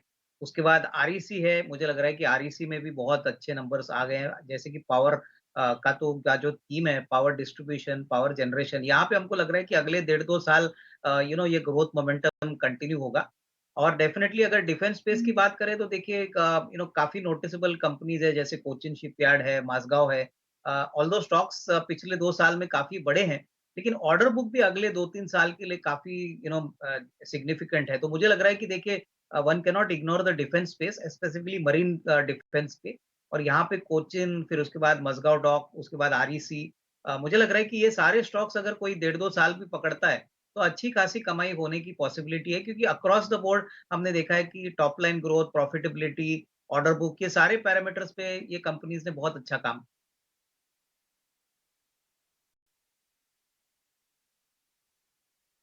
ये कुछ दिवाली से दिवाली के रिटर्न्स भी आपको अपनी स्क्रीन पर देख पा रहे होंगे, और इसमें देख रहे होंगे कि ये सरकारी कंपनीज का जो रिटर्न है परसेंटेज में, कोई भी ऐसी कंपनी नहीं है जिसके अंदर मतलब ज़्यादातर बड़ी अच्छी साफ़ सुथरी कंपनीज जो इसमें आप देख रहे होंगे 100% से कम का रिटर्न आपको दिया हो। सिर्फ एक दिवाली से दिवाली का ये परसेंटेज हमने आपके सामने रखा। और अब बात करते हैं फ्यूचर रिटेल की। कंपनी ने नीलामी की तरफ अपने कदम को बढ़ा दिया है। लिक्विडेशन प्रोसेस शुरू करने के लिए कंपनी ने एनसीएलटी में आवेदन भी किया है। पूरी खबर बता रहे मेरे सहयोगी अंकुर मिश्रा। अंकुर, बताएं आप। रिटेल अब लिक्विडेशन की तरफ बढ़ रहा है। आपको याद होगा फ्यूचर रिटेल को पहले कॉर्पोरेट इंसॉल्वेंसी में घोषित कर दिया गया था, लेकिन उसके बाद फाइनली अब लेंडर्स ने यहां पे डिसाइड किया है कि एनसीएलटी में एप्लीकेशन देंगे। एनसीएलटी में जो एप्लीकेशन दी गई है उसमें फाइनल मोहर तो जरूर कोर्ट की तरफ से आनी है, लेकिन लेंडर्स जरूर चाहते हैं कि कंपनी में अभी कोई भी बिड काम की नहीं है। आपको हम याद दिला दें कि ईटीनाउ स्वदेश ने सबसे पहले आपको बताया था कि जो स्पेस मंत्रा है उसने एक बिड सबमिट की है फ्यूचर रिटेल के लिए, लेकिन जो 550 करोड़ रुपए की बिड थी वो काफी कम आंकी गई है, क्योंकि जो कुल कर्ज की बात करें तो 19,400 करोड़ रुपए का कर्ज है और उस पर जो बिड आई है वो सिर्फ 550 करोड़ की। तो लेंडर्स का मानना यही है कि शायद वो जो एसेट्स को लिक्विडेट करेंगे इससे ज्यादा पैसा उगा सकते हैं। जो फाइनल फैसला आना है, जैसे मैंने आपको बताया, वो कोर्ट द्वारा आना है, लेकिन ये एक इंपॉर्टेंट डेवलपमेंट है, क्योंकि जहां पर एक बार आप देख रहे थे कि यूआई के स्टेज में रिलायंस रिटेल ने भी बिड सबमिट की थी, अब कंपनी लिक्विडेशन की तरफ बढ़ रही है। ठीक है अंकुर, तो आपको पूरी जानकारी दे रहे हैं जो नीलामी प्रोसेस आगे बढ़ रही है, लिक्विडेशन वाली जो प्रोसेस है वो कैसे आगे बढ़ रही है। बहुत शुक्रिया अंकुर ये जानकारी देने के लिए। मैं आज इस पॉइंट को थोड़ा और एक्सटेंड कर रहा हूँ कि जो सरकारी कंपनीज है, क्या इनमें वैल्यूएशन हंटिंग अभी से शुरू कर देनी चाहिए, जबकि हम नवंबर के मिड में हैं। और उसमें से 3 कंपनीज के नाम प्रमुख हैं, वो तीनों एक ही सेगमेंट के हैं, वो है oil marketing companies, HPCL, IOC, BPCL। क्या ये तीनों कंपनीज ऐसी हैं कि जिनमें री रेटिंग की बहुत बड़ी गुंजाइश है? क्या ये ग्लोबल फैक्टर से दब जाएंगी? इसका जवाब प्रशांत के चार्ट्स में छुपा हो सकता है। प्रशांत, HPCL, BPCL और IOC जब तक नई सरकार का गठन नहीं होगा, क्या पोजीशंस लेके रखनी चाहिए, या फिर जैसे आप IT के बारे में बता रहे थे कि पैसा खराब करोगे वहाँ लगाओगे, तो ऐसी पैसा यहाँ तो खराब नहीं हो जाएगा अगर लगेगा तो? जी, यहाँ पे डिम्पी जी मुझे लग रहा है कि अगर हम एचपीसीएल और बीपीसीएल को देखें तो काफी रन अप हो चुका है और मुझे इस क्षेत्र में आईओसी काफी अच्छा लग रहा है। इंडियन ऑयल करीबन 98 पे ट्रेड कर रहा है। यहाँ पे हर डिप को बाय कीजिए, थोड़ा सा स्ट्रेस्ड है तो ये करीबन 96 97 के जोन में मिले वहां बाय कर लीजिए और ये एक पोजिशनल बाय होगा। आपको इसको साल भर के लिए होल्ड करना होगा। मैं इस पे काफी बुलिश हूँ। आपका स्टॉप लॉस होना चाहिए 90 क्लोजिंग बेसिस और ये शायद 110 115 की इवेंचुअली लेवल्स दिखा दे, उससे ज्यादा भी हो सकता है। बट मेरे हिसाब से ये एक स्ट्रॉन्ग बाय ऑन रैली होगा। जब एक मार्केट वीकनेस दिखा रहा था तभी इसने ब्रेकआउट दिखाया, तो डेफिनेटली मेरे ये टॉप ऑफ द लिस्ट में जाता है आईओसीएल।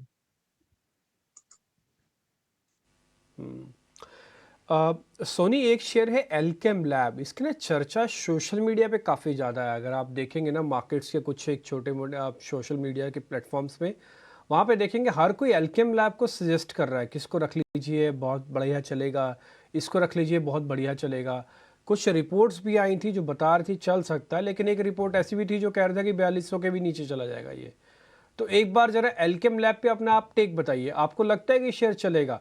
और मैं इसमें 2-4 दिन की बात ही नहीं कर रहा, मेरे को ठीक ठाक सा प्रॉफिट बनाना है इसके अंदर से, मान लीजिए 30% प्रॉफिट कमाना है तो। जी डिम्पी जी, डेफिनेटली अगर पोजिशनली मैं देखूं वीकली चार्ट्स हो या मंथली चार्ट्स पे एल्केम में काफी अच्छा वॉल्यूम्स हुआ है एंड ब्रेकआउट भी अच्छे दिख रहे हैं यहाँ से। इनफैक्ट 4100 का जो उसका एक रेजिस्टेंस था वो ब्रेकआउट दे चुका है, उसके ऊपर सस्टेन करा है। सो 4100 पोजिशनली, मीडियम पोजिशनली जिनको प्ले करना हो वो एक स्टॉप लॉस लगा सकते हैं, बिकॉज वो वही एक बहुत ही अहम सपोर्ट लेवल बनेगा अभी के लिए, अभी करंट लेवल से। और ऊपर की तरफ ऑलमोस्ट तो दे चुका है, अभी कुछ इमीडिएट बेसिस पे रेजिस्टेंस नजर नहीं आ रहे। इनफैक्ट काफी ओपन लग रहा है for targets of 4600 to 4800 positionally देखेंगे। सो टेक्निकली तो काफी अच्छा लग रहा है। इनफैक्ट डेरिवेटिव्स में भी अगर मुझे याद है तो काफी टाइम के लिए ये लॉन्ग बिल्ट पोजिशंस भी डे ऑन डे बेसिस पे बनाते जा रहा था। सो दोनों टेक्निकल्स और डेरिवेटिव्स कंबाइंड काफी पॉजिटिव या बुलिश लग रहे हैं स्टॉक के लिए for targets, medium level targets of 4600 to 4800 with stop loss of 4100। आगे बढ़ते हैं, कुछ और स्टॉक के बारे में बात कर लेते हैं। ये सोम डिस्टिलरीज का स्टॉक लेके आई है, बड़ा बाजार का पसंदीदा स्टॉक है और ये कार्लसबर्ग के बाद के साथ जब से उन्होंने टाई अप किया है बियर के लिए, इनफैक्ट कर्नाटका में काफ़ी अच्छा काम कर रहे हैं और बड़े बियर के ब्रांड्स को उन्होंने लिया है। लेकिन इसमें एक नेगेटिव खबर आई है। खबर ये आई है साहब कि इनकम टैक्स डिपार्टमेंट ने सर्च ऑपरेशंस किए हैं और उन्होंने ये बात अनाउंस की है अपने एक्सचेंजेस फाइलिंग में। तो हो सकता है स्टॉक आज प्रेशर में आ जाए, बट एक तरफ ये, दूसरी तरफ ये कि भाई 2 साल से मैनेजमेंट खरीद रहा है माल ओपन मार्केट से, स्टॉक 300 रुपये पे आ गया। अब देखिए आप क्या 2-3 साल का चार्ट देखें, क्या अब भी इसमें इम्पैक्ट आना चाहिए? 380 रुपये से टॉप से थोड़ा नीचे आया, लेकिन मैं आपको बताऊं 15% 3 साल में इनको स्टेक बढ़ाना था। 1 साल में प्रमोटर 5% ही खरीद सकता है बाजार से, तो अभी भी 1.5 साल की बाइंग बाकी है। करेक्ट। तो घटेगा तो बाजार में ये व्यू है कि प्रमोटर खड़ा है लेने के खुद लिए, ले लेंगे, हाँ। लेकिन क्या इन्वेस्टर को लेना चाहिए इस खबर पे अगर घटता है स्टॉक? अविनाश? नहीं, मेरे ख्याल से अजय, अगर हम इस कंपनी के फाइनेंशियल्स देखें तो बहुत ही तगड़े नंबर्स इन्होंने अनाउंस किए हैं, प्लस इन्होंने ऑनगोइंग एक एक्सपेंशन भी अनाउंस किया है। तो मेरे ख्याल से देखिए आईटी रेड का खबर तो डेफिनेटली सेंटिमेंटली खराब है, नेगेटिव है शॉर्ट टर्म के लिए।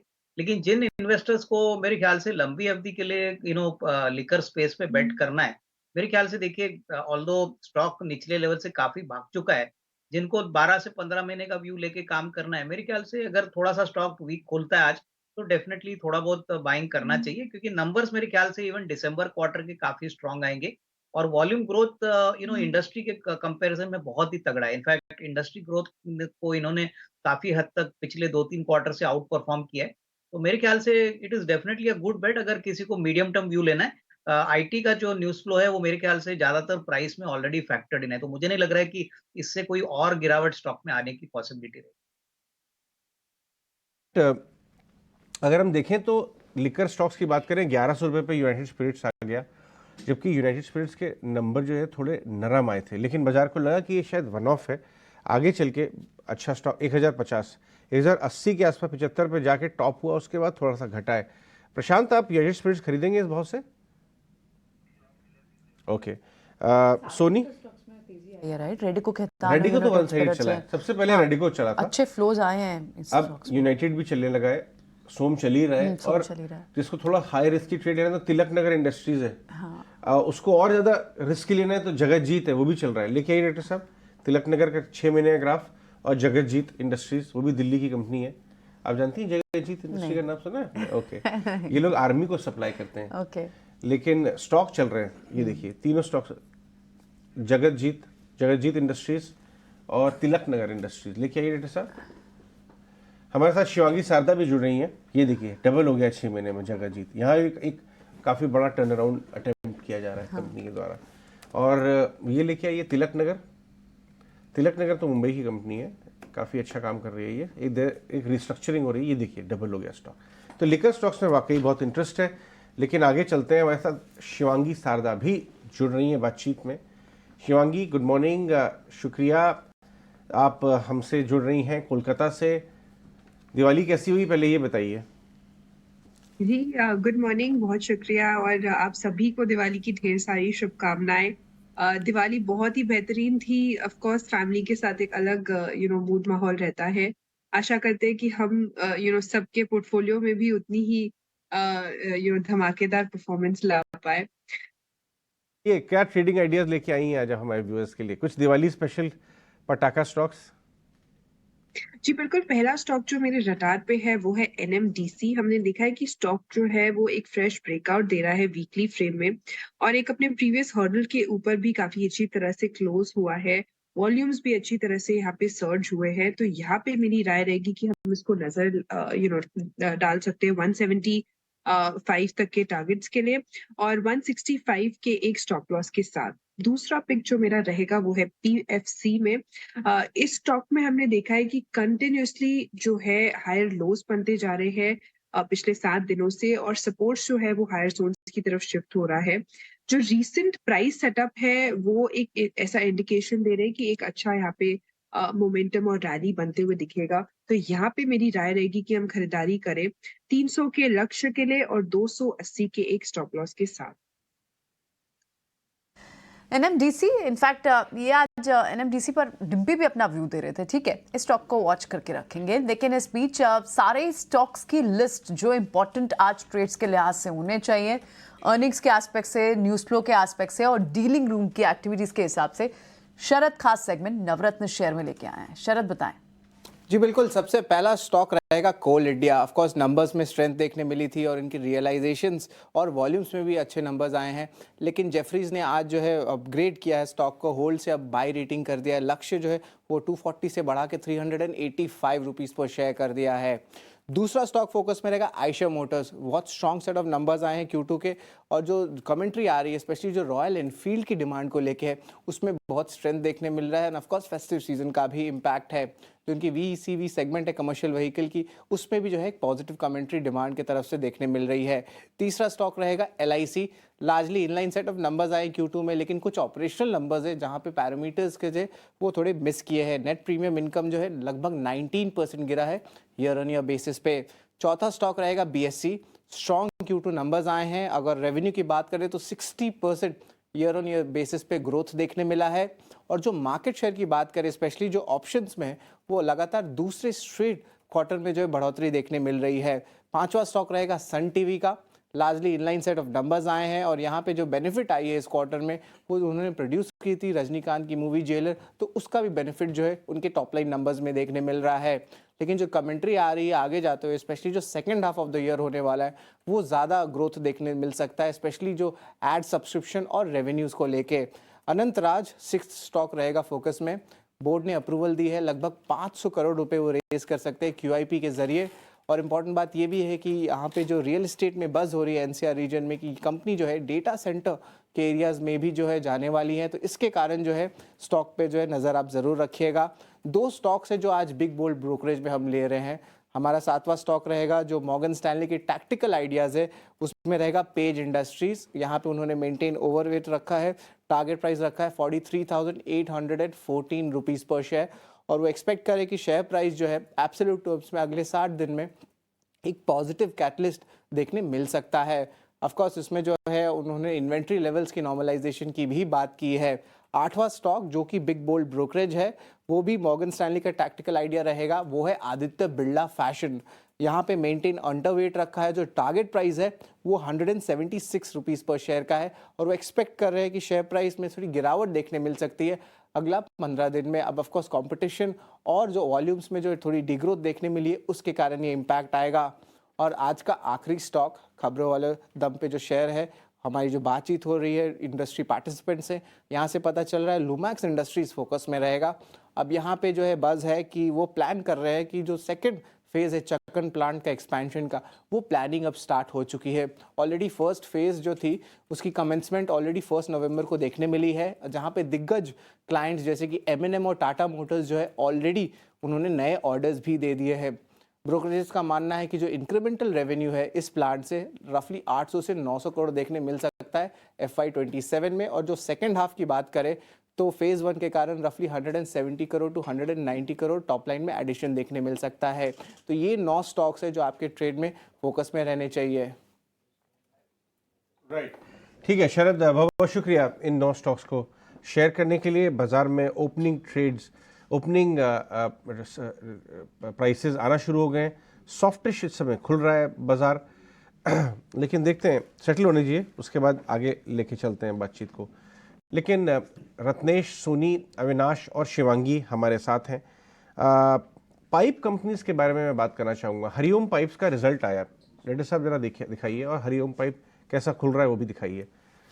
अविनाश, ये जो पाइप कंपनीज हैं इनके रिजल्ट्स काफ़ी ठीक ठाक आ रहे हैं। इनफैक्ट पिछले हफ्ते मान इंडस्ट्रीज़ का रिजल्ट आया था, स्टॉक कल भी बहुत ज़ोर से चला, 5-6% मान इंडस्ट्रीज़। हरिओम पाइप का रिजल्ट आया है, हरिओम भी काफ़ी अच्छा चला हुआ है। इनफैक्ट इसको तो हम 100 रुपये से देख रहे हैं, अब 700 का भाव हो गया पिछले 2 साल में, लेकिन नंबर्स ही बता रहे हैं कि मोमेंटम। आप पाइप कंपनीज में किसी को ध्यान बना रहे हैं, आप कहीं लेना चाहेंगे आप अविनाश? देखिए अजय, पाइप कंपनीज नंबर्स के पॉइंट ऑफ व्यू से आपने सही कहा कि नंबर्स बहुत ही तगड़े आ रहे हैं। मुझे लग रहा है कि पाइप कंपनीज में महाराष्ट्र सीमलेस एक अच्छा विकल्प हो सकता है। नॉट ओनली अच्छी ऑर्डर बुक है, इनके मार्जिन भी काफी अच्छे हैं, और प्लस मुझे लग रहा है कि इन्होंने अभी हाल ही में एक एक्सपेंशन भी किया है, तो इसका फायदा महाराष्ट्र सीमलेस को काफी मिलेगा। तो मेरे ख्याल से देखिए, वैसे तो सारी कंपनीज के नंबर्स अच्छे हैं, बट महाराष्ट्र सीमलेस में मुझे लग रहा है कि री रेटिंग के लिए और थोड़ी जगह है, तो यहाँ पे एक अच्छा रिस्क रिवॉर्ड इन्वेस्टर्स को मिल सकता है।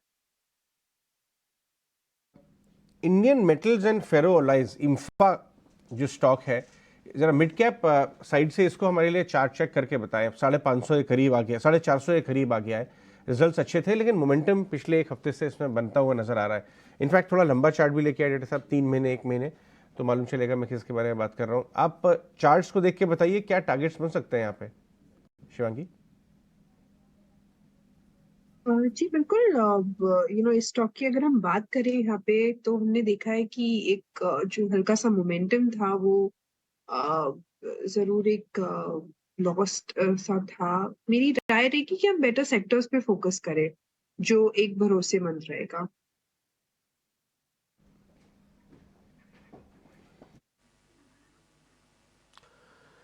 ठीक है कुछ एक और शेयर्स भी पता कर लेते हैं टिपिकली, जहाँ पे हम थोड़ा ब्रेकआउट भी देख पा रहे हैं, क्योंकि थोड़ी मार्केट के अंदर आज ओपनिंग जब होगी तो उसके बाद ऐसे शेयर्स काम कर जाएंगे। अडानी ग्रुप में से कोई शेयर, ये अविनाश सर से पता करते हैं। अविनाश सर, अडानी ग्रुप में से कोई ऐसा शेयर है जो अगले 6-8 महीने के लिए और रखा जाए? अडानी एंटरप्राइज और पोर्ट को लेकर सारी दुनिया जानती है सर, इन दोनों के अलावा थोड़ा छोड़ के अगर आप बताएंगे तो बड़ी हेल्प हो जाएगी।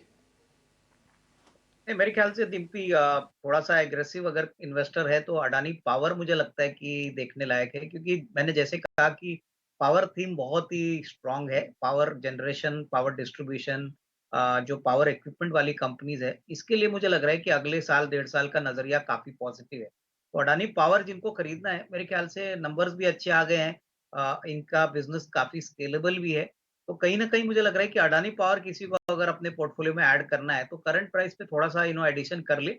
अगले 12 से 15 महीने में मुझे लगता है अच्छी खासी कमाई होगी, प्योरली ऑन फंडामेंटल्स, क्योंकि पावर जनरेशन एक थीम ऐसा है जहां पे demand is far ahead of supply. ठीक है, डन। एक काम करते हैं, विश्वमोहन को अपने साथ और जोड़ लेते हैं और थोड़ा कमोडिटी मार्केट का आउटलुक वगैरह उनसे समझ लेते हैं, उसके बाद फिर हम मार्केट ओपनिंग की तरफ बढ़ जाएंगे। विश्वमोहन जरा बताएं। देखिए, शुक्रवार की जो गिरावट के बाद हालांकि कल मुहूर्त ट्रेडिंग में हल्की तेजी जरूर दिखी थी सोने चांदी में, लेकिन आज फिर से गिरावट यहां पर दिख रही, करीब करीब 175 रुपए की गिरावट गोल्ड में, और चांदी देखिए करीब 700 के आसपास टूट चुकी है, यानी काफी गिरावट आ चुकी है। कच्चा तेल देखे यहां पर भी 1% से ज्यादा की गिरावट है।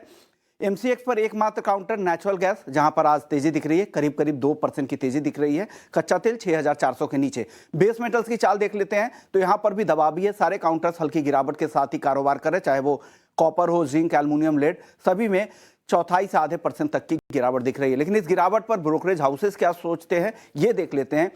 ब्रोकरेज हाउसेस को लगता है कि गोल्ड आज खरीदना चाहिए, कि काफी गिरावट आ चुकी है, यहां पर मौका दिख रहा है, और आज की गिरावट पर जो करंट लेवल है उसी के आसपास खरीदारी की सलाह है। 59,500 पे सोना खरीदे, इनको लग रहा है कि ऊपर वापस से 60,000 को क्रॉस कर सकता है सोना। चांदी 69,500 के नीचे है, यहां पर भी लग रहा है कि ये खरीदना चाहिए, 70,000 के ऊपर वापस से चांदी जाएगी, 70,600 तक जा सकती है।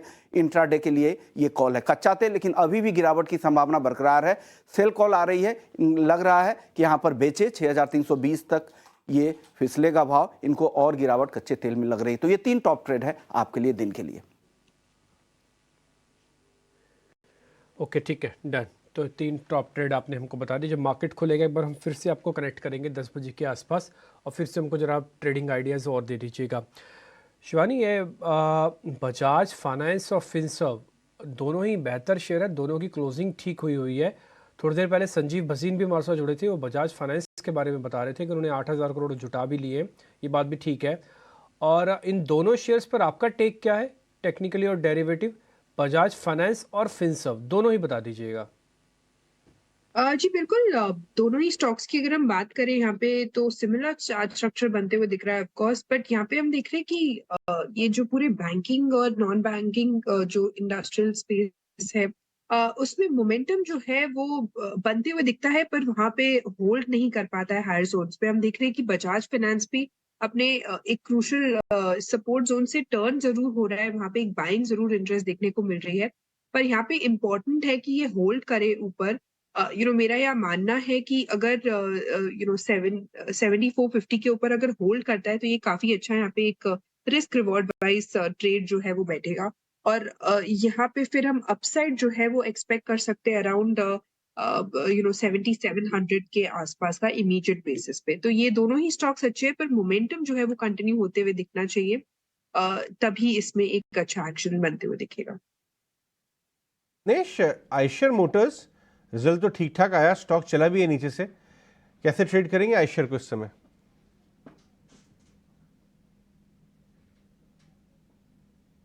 रत्नेश? आयशर मोटर डेफिनेटली काफी लंबे टाइम से मुझे कंसोलिडेशन फॉर्मेशन में दिख रहा है। अगर आप देखेंगे थोड़ा सा पूरे अगस्त महीने से लेके अभी तक का 2-3 महीना पूरा कंसोलिडेशन में इसमें बिता दिया है, तो मुझे ऐसा लगता है कि अभी इसको कहीं ना कहीं बहुत जल्दी कंसोलिडेशन का ब्रेकआउट हमको देखने को मिलेगा। तो इसमें बिल्कुल एक स्टॉप लॉस लगाना चाहिए थोड़ा 3500 रुपए का, जो ऊपर में टारगेट बनेंगे और 3640 रुपए तक के लिए पहला बन सकता है। तो 3500 रुपए के स्टॉप लॉस से बिल्कुल एक इसमें तेजी का ट्रेड लिया जा सकता है। ठीक है, मार्केट ओपन होने में सिर्फ 1 मिनट का समय रह गया, लेवल सिर्फ फ्रीज हो गए। मैं आपकी स्क्रीन पर निफ्टी और बैंक निफ्टी, साथ ही साथ कुछ बढ़ने गिरने वाले शेयर सब कुछ लेके आता हूँ। 40 पॉइंट का पहला टिक आएगा गिरावट का। कल छुट्टी है, इससे पहले आप एक दिन मोर ट्रेडिंग कर चुके हैं, तो इसलिए मेरे को लगता है वॉल्यूम कम रहेगा, रेंज भी बहुत छोटी होगी, क्योंकि आप 19,500 के आसपास आके बंद हुए। गिफ्ट निफ्टी अभी आपको 550 भी दिखा रहा था, लेकिन ओपनिंग में ऐसा नहीं है, आपको 500 नहीं दिख रहा, पहला पॉइंट। तो दूसरा, आप इसी 400 और 500 550 वाली रेंज पे फंसे हुए हैं, इस रेंज को थोड़ा पार करने में भी और मेहनत लगेगी बाजार की। दूसरा पॉइंट, अगर आते हैं आप गेनर्स की लिस्ट के अंदर, तो आज अगर आप देखें तो कोल इंडिया सबसे ज़्यादा बढ़ने वाला शेयर है पोस्ट नंबर्स, लेकिन कितना बढ़ने वाला शेयर है? 0.5%। तो आधा, क्योंकि ऑलरेडी शेयर चला भी हुआ है। हाँ, आयशर के भी ब्रोकिंग हाउसेस की रिपोर्ट्स ने थोड़ा इसको अपग्रेड किया, थोड़ी देर पहले अजय इसके बारे में जिक्र कर रहे थे, ये 1/4% है। अदानी एंटरप्राइज, थोड़ी देर पहले मैं इसको नोटिस करवा रहा था आपको, 1/4% है। NTPC, Nestle, Wipro, axis bank, बस ये ऐसे शेयर्स हैं जो आपको आज हरे निशान में खुल रहे हैं। और गिरावट वाले शेयर में जो सबसे कमज़ोर शेयर है, उस शेयर का नाम है इन्फोसिस, जो कितना खुल रहा है? सिर्फ 0.5% नीचे। नीचे। तो आज लैक क्लस्टर डल ट्रेड फिर से आपको बड़े शेयर्स में दिखेगा। हो सकता है मिड कैप में ज़्यादा एक्शन दिखे, पर शुरुआत में तो ऐसा नहीं है। एडवांस के साथ अच्छे ओपन हुए हैं। 800 शेयर करीब एडवांस के अंदर आपको मिले हैं। 600 शेयर्स का डिक्लाइन है। टफ कॉल, आपसी फाइट है। कल 100 पॉइंट हमने जोड़े थे, उसमें से 60% पॉइंट्स हमने खो दिए, यानी कि 100 पॉइंट जोड़ने मुहूर्त ट्रेडिंग में आज 60 पॉइंट हम ऑलरेडी खो चुके हैं वापस से। अब देखते हैं बाजार के अंदर अभी क्या होता है। 43,800 का एक अहम सपोर्ट है बैंक निफ्टी का। 43,838 पे अभी ये ट्रेड कर रहा है। निफ्टी के लिए जो अहम सपोर्ट है वो 19,400 है। ये नहीं जाना चाहिए और मैं उम्मीद भी करता हूँ नहीं ही जाएगा, ये जाएगा भी नहीं।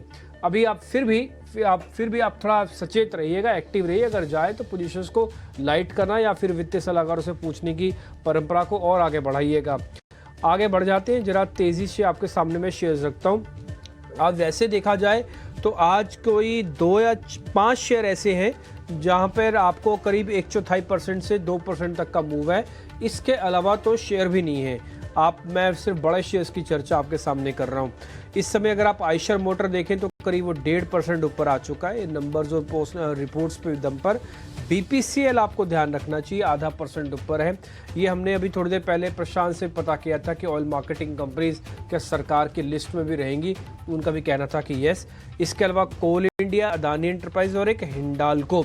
मेटल्स वाले शेयर्स को ना ज़रूर पता करके रखिए। हम भी कोशिश करेंगे कि एक्सपोर्ट से बार बार मेटल कंपनीज पता करें, लेकिन इनमें चर्निंग का बेनिफिट आ सकता है और कुछ नहीं। इन्फोसिस करीब 1% नीचे, बजाज फाइनेंस करीब 0.5% नीचे। अपोलो हॉस्पिटल पहले नंबर्स के बेसिस पे चला, अब थोड़ी प्रॉफिट बुकिंग करा रहा है। टाटा कंज्यूमर्स में भी प्रॉफिट बुकिंग हुई है, ब्रिटानिया में भी प्रॉफिट बुकिंग हुई है। ये चार्ट खराब नहीं है, बट ये प्रॉफिट बुकिंग का शिकार है। डिक्लाइंस इस समय करीब डबल हो चुके हैं। आपने देखा जब एडवांसेस बढ़े हुए थे 750, लेकिन अभी डिक्लाइंस करीब 1100 हो चुके हैं। यानी कि बाजार के अंदर आज शुरुआत में जो थोड़ा गैप डाउन हुआ है ना, उसने जो छोटे मोटे प्रॉफिट्स मुहूर्त ट्रेडिंग पे आए थे वो वापस से थोड़े हल्के कर दिए हैं और कुछ नहीं हुआ। अब देखते हैं, फिर भी अभी हम रेंज का ब्रेकआउट या ब्रेकडाउन कुछ भी नहीं किया हमने। एल्केम लैब थोड़ी देर पहले चर्चा हुई थी तो वो आप अपनी स्क्रीन पर देख पा रहे थे। अब वो अभी भी आज आपको हरे निशान में आपका दिखेगा। मैं जल्दी से नेक्स्ट 50 भी चेक कर देता हूँ और कुछ मिड कैप के काउंटर्स भी आपके लिए मैं दिखा दूंगा। ABB के अंदर करीब 1/4% की बढ़त। जिंदल स्टील, डी मार्ट जैसे शेयर्स में आज हल्का फायदा आपको दिख रहा होगा। ये हीट मैप आपकी स्क्रीन पर है इस समय। आयशर, कोल, BPCL और हिंडाल्को, इसमें BPCL और कोल इंडिया दोनों अच्छे चलते हुए शेयर हैं।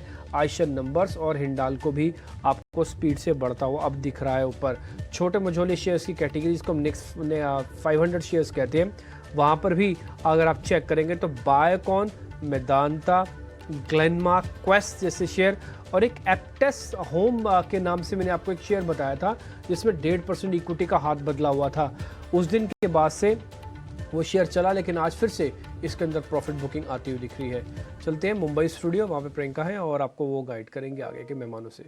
चलिए आगे बढ़ते हैं, कुछ ओपनिंग ट्रेड ले लेते हैं। डिम्पी, हमारे सारे पैनलिस्ट हमारे साथ जुड़े हुए हैं और शुरुआत करेंगे शिवांगी से। शिवांगी, जिस हिसाब से बाजार खुला है, देखिए हरे निशान में तो है अभी 70 पॉइंट, बैंक निफ्टी भी। कुछ ओपनिंग ट्रेड जो आप हमारे व्यूअर्स के लिए बता सकें। शिवांगी, अनम्यूट कर लीजिए शिवांगी। जी बिल्कुल, ओपनिंग ट्रेड्स के लिहाज से अगर हम बात करें तो यहाँ पे मुझे DLF है वो काफी पसंद आ रहा है। पूरे रियल एस्टेट पैक में काफी अच्छा एक्शन है और ये एक ऐसा स्टॉक है जिसमें हमने देखा है कि कोई भी छोटे डिक्लाइंस में खरीदारी के मौके तब्दील हुए हैं। मंथ ऑन मंथ बेसिस में स्टॉक में जो है सपोर्ट्स हायर जोन्स की तरफ शिफ्ट हो रहे हैं। तो यहाँ पे 630 के लिए एक टारगेट्स बनते हुए दिख रहे हैं। अच्छा मोमेंटम है, बाजार थोड़ा सा स्टेबलाइज करती है, इसमें एक अच्छा मूव आएगा 595 के एक स्टॉप लॉस को बनाते हुए। ये है ओपनिंग ट्रेड DLF शिवांगी की तरफ से। सोनी, आपका ओपनिंग ट्रेड क्या होगा? मेरा ओपनिंग ट्रेड रहेगा TVS मोटर बाय की तरफ 1625 स्टॉप लॉस के साथ। आप टारगेट्स ले सकते हैं 1680। रत्नेश, आपका ओपनिंग ट्रेड? मुझे आरो फार्मा में काफी अच्छा मोमेंटम दिख रहा है, काफी अच्छी तेजी इसमें बनती हुई दिख रही है, तो मुझे ऐसा लगता है कि आरो फार्मा तेजी करना चाहिए। यहाँ पे स्टॉप लॉस रहेगा 985 का, जो टारगेट बनेंगे वो 1020 तक के बनेंगे। औरो फार्मा इनफैक्ट रिजल्ट्स के बाद से बहुत जोर से चलना शुरू कर दिया है, उसके पहले भी चल रहा था, रेटिंग तो चल रही है, 1,000 रुपये क्रॉस हो गया औरो फार्मा। अविनाश, आप कौन सा स्टॉक ट्रैक कर रहे हैं, कुछ कोई पिक आपकी? अजय, पीएसयू बैंकिंग में हमको एसबीआई पसंद है। देखिए, एसबीआई स्टॉक ज्यादा चला नहीं है, लेकिन जिस प्रकार से अभी कॉर्पोरेट कैपेक्स हो रहा है, अभी कंज्यूमर बाइंग हो रही है, कहीं ना कहीं मुझे लग रहा है कि सेकंड हाफ FY24 का काफी अच्छा रहेगा। तो करंट प्राइस काफी अच्छा अट्रैक्टिव लग रहा है। मेरे ख्याल से करीबन 650 675 का एक टारगेट प्राइस लेके अगले 12 से 15 महीने में यहाँ पे एक अच्छा पोजिशनल बेट एसबीआई प्रो हो सकता है। और राइट, तो चलिए सारे ओपनिंग ट्रेड्स हमारे सामने आ गए हैं। इनफैक्ट आप फ्यूचर्स भी देखें तो जिन मेजर स्टॉक्स में औरोबिंदो फार्मा और साथ ही सन टीवी की बात भी हो रही है, मन्नापुरम फाइनेंस जैसे स्टॉक्स में भी अच्छे फ्यूचर्स आप दिख रहे हैं। क्या यहाँ पर कोई बेट ऐड करनी चाहिए शिवांगी? मन्नापुरम फाइनेंस होगा रडार पे? जी बिल्कुल, सारे ही इनफैक्ट आप देखोगे प्रियंका, गोल्ड रिलेटेड जो स्टॉक्स है, चाहे वो फाइनेंस हो, चाहे वो डायरेक्टली गोल्ड हो, इन सब में काफी अच्छा एक एक्शन और फेस्टिविटी के साथ बनते हुए दिख रहा है। थोड़ी प्रॉफिट बुकिंग जरूर देखने को मिल रही है, बट मेरी राय रहेगी कि यहाँ पे हम थोड़ा वेट एंड वॉच करें। स्टॉक जो है उसमें एक अच्छा एक्शन आ सकता है। थोड़ा मार्केट स्टेबलाइज होते ही हम इसमें नजर डाल सकते हैं। स्टेबलाइज होने के बाद, लेकिन BHEL ये क्या स्टेबलाइज हो गया है? क्योंकि 130 तक जाने के बाद ये थोड़ा सा नीचे की तरफ हुआ, लेकिन अब क्या ये फिर से रिट्रेस होना शुरू हो गया? BHEL पर नजर होगी क्या आपके, अविनाश, सोनी? डेफिनेटली BHEL में अगर हम देखेंगे तो काफी स्ट्रांगली वो लास्ट वीक में चल चुका है। एंड अभी की करंट लेवल्स पे अगर हम देखेंगे तो 130 के अराउंड जो अभी चल रहा है, 126 का एक अच्छा सपोर्ट है। तो मीडियम टर्म प्ले के लिए आप 126 के स्टॉप लॉस के साथ आप बाय कर सकते हैं 140 टारगेट्स के लिए। ये मीडियम पोजिशनल प्ले रहेगा। BHEL पावर स्टॉक्स की अगर हम बात करें तो सिर्फ बड़े पावर स्टॉक्स ही नहीं, ट्रांसफॉर्मर स्टॉक्स की तरफ भी नजर डालिए आप। TRIL, ट्रिल जिसे कहते हैं, ट्रांसफॉर्मर्स एंड रेक्टिफायर्स, इनका चार्ट देखिए। अविनाश, 185 का भाव है ट्रांसफॉर्मर्स एंड रेक्टिफायर्स। अभी मुझे कौन बता रहा था, गौतम वैद बता रहे थे कि US और यूरोप में ट्रांसफॉर्मर्स की बड़ी ज़बरदस्त कमी पड़ रही है, ये पावर ट्रांजिशन स्टोरी के चलते। आप कोई पावर एंसिलरी पसंद करते हैं या ट्रांसफॉर्मर्स एंड रेक्टिफायर्स पे कोई व्यू? डेफिनेटली देखिए अजय, ट्रांसफार्मर सेगमेंट में हमने देखा है कि सारी ट्रांसफार्मर कंपनीज ने बहुत ही अच्छे नंबर दिखाए। मेरे ख्याल से देखिए ट्रांसफार्मर्स और रेक्टिफायर्स में भी एक अच्छा टर्न अराउंड और अच्छी अपसाइड देखने को मिलेगी। लेकिन यहाँ पे जो बड़ा प्लेयर है वो वोल्ट टाइम ट्रांसफार्मर्स है। मेरे ख्याल से यहाँ पे अगर किसी को निवेश करना है अगले साल 1.5 साल के लिए, तो मेरे ख्याल से काफी वेल मैनेज्ड कंपनी है, जीरो डेट बिजनेस है, बहुत अच्छे अट्रैक्टिव रेशियोज भी है। तो volt time transformers will be a better bet अगर किसी को लंबा निवेश करना है, और वो भी एक क्वालिटी ट्रांसफार्मर कंपनी में जो लगातार अच्छी तरह से प्रॉफिट के ट्रैक रिकॉर्ड साबित कर चुका है।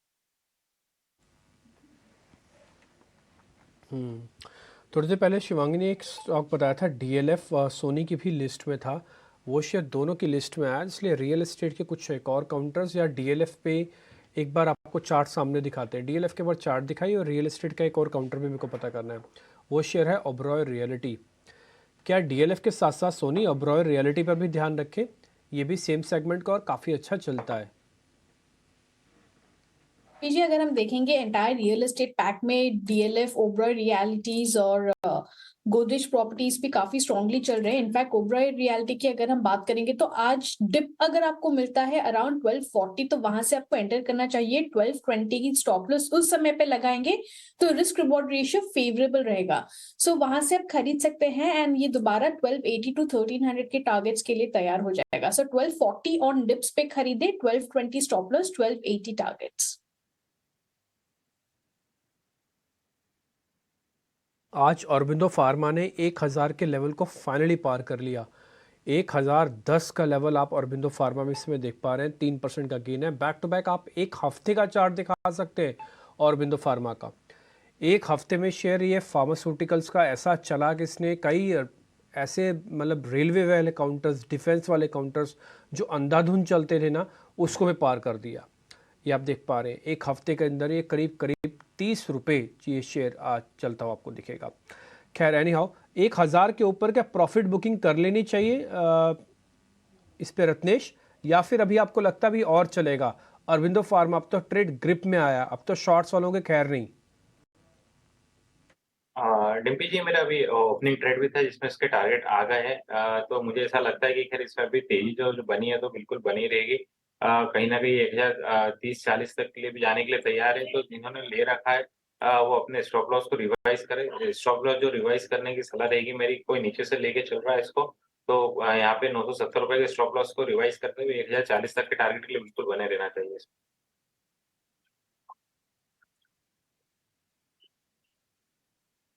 फार्मा में तो बहुत ज़बरदस्त तेज़ी नज़र आ रही है। एक स्टॉक देखना ज़रूरी है। अविनाश, आपने नज़र डाली क्या?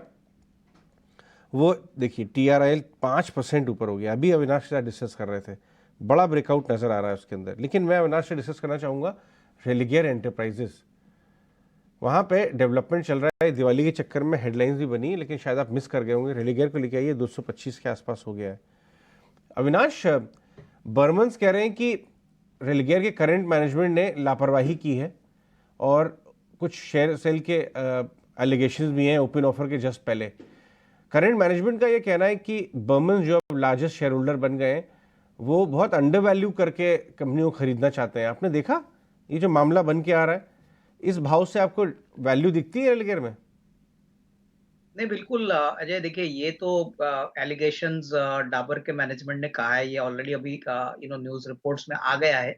लेकिन अगर हम इस कंपनी की वैल्यू अनलॉकिंग की बात करें, तो जो केयर की इंश्योरेंस की सब्सिडरी है, मेरे ख्याल से वो एक बहुत अच्छा वैल्यू अनलॉकिंग ट्रिगर रेलिगेयर के लिए साबित हो सकता है। तो अगर वीकनेस इस स्टॉक में आती है तो मेरे ख्याल से डेफिनेटली इन्वेस्टर्स को इसका मौका यूटिलाइज करना चाहिए। देखिए ये एक ऐसी बिजनेस है जो लॉन्ग टर्म सस्टेनेबिलिटी का बिजनेस है, तो इसमें कोई डाउट नहीं कि गिरावट अगर आती है तो आपको थोड़ा बहुत तो यहाँ पे एक्यूमुलेट करना चाहिए। मेरे ख्याल से बहुत ही जल्द इसकी वैल्यू अनलॉकिंग होने वाली है, तो उससे रेलिगेयर को तो फायदा होगा ही, बट जो नए इन्वेस्टर्स आएंगे उनको भी काफी अच्छी अपॉर्चुनिटी मिलेगी। तो I would prefer to buy on decline. कोई भी वीकनेस आती है तो despite this negative news flow, इसमें डेफिनेटली एक खरीदने का मौका बन सकता है। बात तो सही कह रहे हैं ये।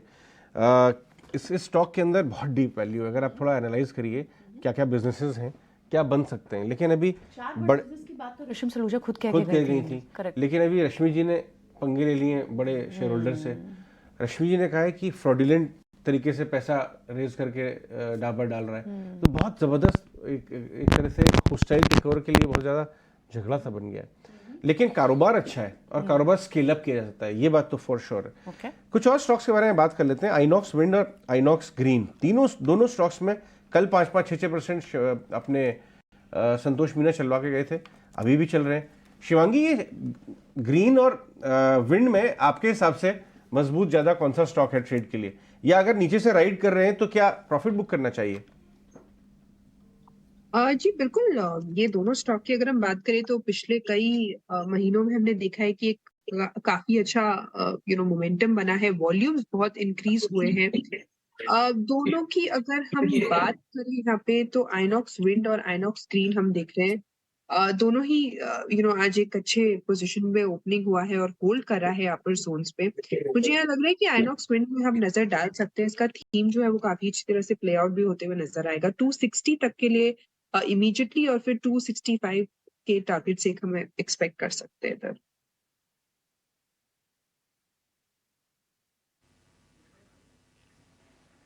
ठीक है। आज वैसे अगर आप देखें ना तो ओपनिंग के अंदर आपको वैसे शांत ओपनिंग दिखेगी। ठीक है, जो गैप डाउन हुए सो हुए, लेकिन उसके बाद आपको ज़्यादा असर आपको बाज़ार के अंदर एकदम से, जैसे कहते हैं ना कि अब तोड़ फोड़ वाला मार्केट, वैसा आपको नहीं दिखेगा। थोड़ा शांति के साथ अब ट्रेड होगा। करीब 70 पॉइंट है।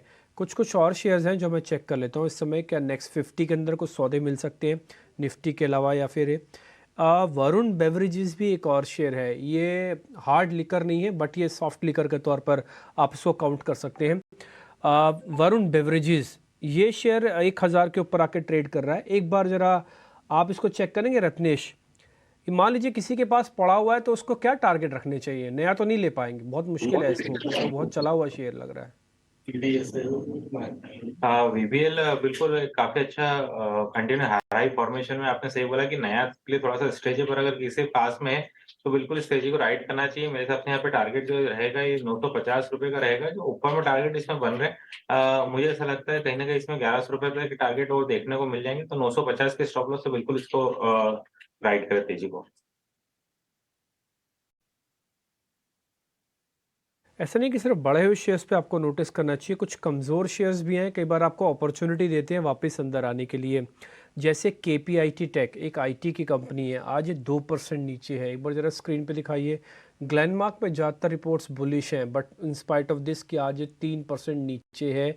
एक शेयर मेरी लिस्ट में इसी तरह से और है, उस शेयर का नाम है लेमन ट्री, ये भी करीब 1.5% नीचे है। ये पोस्ट नंबर्स नीचे होने हुआ है शुरू, इससे पहले काफ़ी अच्छा चल रहा था। और एक BBTC नाम की कंपनी भी है, बॉम्बे बर्मा, वो शेयर भी आपको दिखेगा थोड़ा सा नीचे है। मेरे को सोनी ये पता करना है 2-4 शेयर्स के जो मैंने नाम लिए, जैसे कि एक लेमन ट्री खासकर आप इसको चेक कीजिएगा और एक KPIT को चेक कीजिएगा। ये थोड़ा किसी वजह से नीचे है, क्या एंट्री के लेवल मिल रहे हैं, कुछ सपोर्ट है, या फिर अभी छोड़े इनको? जी डिम्पी जी, पहले अगर लेमन ट्री की बात करें तो एंट्री के लेवल्स 112 के अराउंड आपको मिल सकता है, यानी कि 112 के अराउंड अगर आपको दिखे तभी आप एंटर कीजिए, क्योंकि इसका जो सपोर्ट बन रहा है वो 110-108 के बीच में बन रहा है, तो रिस्क रिवॉर्ड रेशियो आपका उसी समय पे फेवरेबल रहेगा। सो 112 पे आप डेफिनेटली एंटर कर सकते हैं। दोबारा वहां से घूम सकता है 118-122 के टारगेट्स के लिए। सो लेवल्स काफी इंपॉर्टेंट रहेंगे। करंट लेवल पे मत एंटर कीजिए, थोड़ा डिप मिले तो ही एंटर कीजिए। और दूसरी अगर हम बात करेंगे KPIT की, तो KPIT में जहां तक अभी नजर आ रहा है, सो थोड़ा बहुत आई थिंक हाँ अभी चार्ट्स ओपन हो गए। सो KPIT में हम देखेंगे तो आज के लेवल के लिए 1370 काफी इंपॉर्टेंट रहेगा। अगर वो होल्ड करता है तो इसी लेवल से घूम सकता है दोबारा एंड टुवर्ड्स 1550 की तरफ भाग सकता है, यानी कि एक पोजिशनल टारगेट डेफिनेटली बनेगा। ब्रेकआउट इसका आ चुका है ऑलरेडी, 1350 का इसका ब्रेकआउट था। एंड लास्ट जो हम कल की अगर कैंडल देखेंगे तो 1373 का भी 1373 को एक होल्ड किया है। सो करंट लेवल से लेके 1350 के बीच में अगर मिलता है तो आप एंटर कर सकते हैं। 1350 का ही स्टॉप लॉस लगाए और दोबारा इसका टारगेट रहेगा 1500 to 1550। सस्टेन तो थोड़ा मार्केट करने में चैलेंज आ रहा है। 19,500 के नीचे स्लिप हुआ है निफ्टी, 19,450 के पास है। और इनफैक्ट जिन तेजी के साथ जो ऊपर स्टॉक्स खुले थे उनमें भी गेंस इरोड होते हुए दिख रहे हैं, लेकिन पावर और एनर्जी और सब प्लस जहां नंबर्स अच्छे हैं, आयशर, कोल इंडिया, वहां पर अच्छे, औरोबिंदो फार्मा, वहां पर आपको अच्छी मूव दिखाई दे रही है। औरोबिंदो फार्मा की अगर आप बात करें, फार्मा में आपको एक और काउंटर दिख रहा है जहां फ्यूचर्स भी तेज दिख रहे हैं और स्टॉक में मूवमेंट भी है, इप्का लैब्स। क्या रत्नेश इप्का लैब्स को यहां से एक ट्रेडिंग के लिहाज से देखना चाहिए? इप्का लैब्स पूरे फार्मा सेक्टर में काफी अच्छा एक मोमेंटम बन रहा है और ऐसा लगता है कि बिल्कुल फार्मा सेक्टर अब इस तेजी को लीड करेगा और आउट परफॉर्म करेगा। तो इप्का लैब में भी बिल्कुल यहाँ से तेजी बन रही है, बहुत अच्छे सपोर्ट लेवल पे 1015 रुपए का स्टॉप लॉस लगाना चाहे। मेरे हिसाब से ऊपर में जो टारगेट बनेंगे, थोड़ा सा अगर कोई समय देके इसको होल्ड करना चाहे तो 1090 रुपए तक के टारगेट बन जाएंगे। 90 के टारगेट, यानी 60 रुपए यहाँ से लगभग ऊपर। ट्रेंड तेजी के साथ ऊपर आया था जब खुला था, तो अब एक नज़र आदित्य बिरला फैशन पे भी डाल लेते हैं। वहां पर हालांकि 2% की गिरावट भी दिखी और पीछे के कुछ मिनटों में वीक हुआ है काउंटर। ट्रेंड स्ट्रेंथ दिखा रहा है या फिर शॉर्ट कॉल आदित्य बिरला पर हो सकती है? क्या एक बेटर ट्रेड होगा शिवांगी? जी बिल्कुल, ट्रेंड की अगर हम बात करें यहाँ पे हल्का सा जरूर प्रॉफिट ट्रेंड अगर हम बात करें, यस डेली फ्रेम में अगर हम चार्ट स्ट्रक्चर देख रहे हैं तो काफी स्ट्रांगली खड़ा है। इनफैक्ट हम देख रहे हैं कि कोई भी छोटे डिक्लाइंस में खरीदारी के मौके ढूंढे जा रहे हैं। ABFR हम देख रहे हैं on the other hand momentum थोड़ा हल्का मिसिंग है, बट ट्रेंड जो है वो काफी पॉजिटिव है। तो यहाँ मेरी राय रहेगी कि हम यहाँ पे फोकस कर सकते हैं। और जो नेक्स्ट टारगेट्स बनते हुए दिख रहे हैं यहाँ पे अराउंड 2630 के आसपास और 2480 के एक स्टॉप लॉस को हम ध्यान रख सकते हैं, काफी स्ट्रॉन्ग।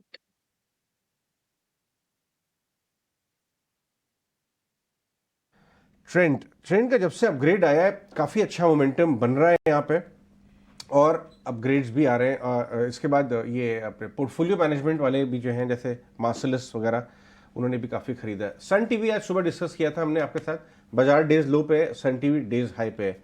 बाजार डेज लो पे है, transformers and rectifiers days high पे है। तो आपको ज़रूरी नहीं है कि बाजार अगर कमज़ोर है तो आपके स्टॉक नहीं चलेंगे। राइट स्टॉक्स में अगर आप काम करेंगे तो आपके स्टॉक्स चलेंगे। ऐसा ही एक स्टॉक में यूज करना चाहूंगा। अविनाश है क्या हमारे साथ? अविनाश, आपको याद होगा कि एक स्टॉक, ओके अविनाश नहीं, चले गए, बट मैं आपको बता दूं अपने व्यूअर्स को कि एक स्टॉक है फार्मा स्पेस में जो पिछले 2 साल पहले तक बाजार का इतना पसंदीदा स्टॉक बन गया था कि लोग नाम जपते थे उसका। उसके बाद जो वन साइडेड बाजार को बेरुखी एक तरह से हुई वो है जुबिलेंट फार्मानोवा। जुबिलेंट ग्रुप की कंपनी है, प्रॉमिस बहुत था बट डिलीवरी नहीं हो पाई, लेकिन स्टॉक घट गया बहुत जोर से। इसका थोड़ा लंबा चार्ट अगर आप लेके आए, जुबिलेंट फार्मानोवा आज 4.5% ऊपर है और नीचे से काफी अच्छा bottoming out, rounding off bottom वगैरह बना के धीरे धीरे रिकवर शुरू कर रहा है और बाजार को ऐसा लग रहा है कि शायद ये इसका वर्स्ट हो चुका हो। डायरेक्टर साहब थोड़ा लंबा चार्ट लेके आइए। शिवांगी, जुबिलेंट फार्मानोवा याद है आपको? कितना ज्यादा डिस्कस होता था, बड़ा पसंदीदा था, फिर गायब हो गया रेडार पे। क्या ही इसका वर्स्ट हो गया? ये धीरे धीरे वापस आ रहा है, क्या ट्रेड लेंगे? जी बिल्कुल, ये स्टॉक मुझे याद है, इनफैक्ट हमने डिस्कस भी किया हुआ है कई बार। पर यहाँ पे हम देख रहे हैं कि जो स्टॉक है वो कंटिन्यूसली हम देख रहे हैं कि एक डाउनफॉल में था, पर अब जो है 3 हफ्तों से एक थोड़ी बहुत रिकवरी देखने को मिल रही है। ये स्पेस जो है वो काफी वॉलेटाइल रहता है, तो मेरी ये राय रहेगी कि हम अगर एंटर किए हुए हैं तो स्ट्रिक्टली स्टॉप लॉस बनाते हुए ही इसमें कामकाज करें। 420 एक इम्पोर्टेंट सपोर्ट है यहाँ पे, और इमीडिएट बेसिस पे अगर ट्रेडिंग के लिहाज से हम बात करें, और 450 तक के लेवल्स के लिए हम एक्सपेक्ट कर सकते हैं, पर अपसाइड थोड़ा हल्का सा कैप्ड है, तो स्लो मूवमेंट आ सकता है इसमें।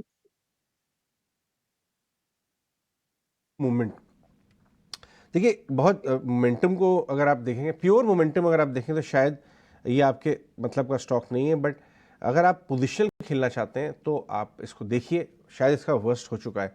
हमारे साथ ये अपने प्रशांत सावंत वापस आ गए। प्रशांत, आप बाजार खुलने के जस्ट पहले गायब हो गए थे, बताइए क्या किस तरह के ट्रेड्स करके आए हैं आप?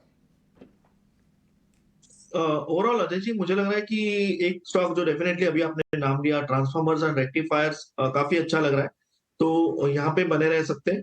और ओवरऑल जो नेक्स्ट पिक मुझे लग रहा है कि एक्यूमुलेशन हो रहा है वो होगा डीसीएक्स इंडिया, करीबन 292 पे स्पॉट ट्रेड कर रहा है। मुझे लग रहा है यहाँ पे खरीदारी की जा सकती है। आपका स्टॉप लॉस होना चाहिए 270 270, जो टारगेट में देख रहा हूँ करीबन 320 से लेके 325 के जोन तक देख।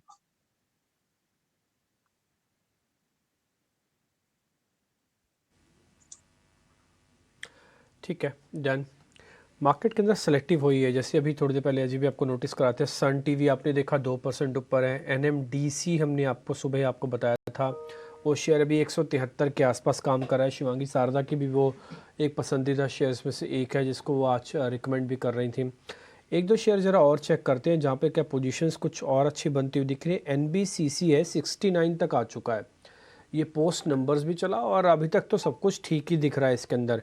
ये अभी और कितना चलेगा एक बार ये पता कर लेते हैं। सोनी एक बार ज़रा चेक करेंगे एनबीसीसी, फिर एक बहुत तेज़ी से चलने वाला शेयर और पता करूंगा। पहले एनबीसीसी आप बताओ। काफी पॉजिटिव मूवमेंट देखने को मिल रहा है, आउटलुक काफी पॉजिटिव बन रहा है, करंट लेवल से ब्रेकआउट के ऊपर ही आ रहा है।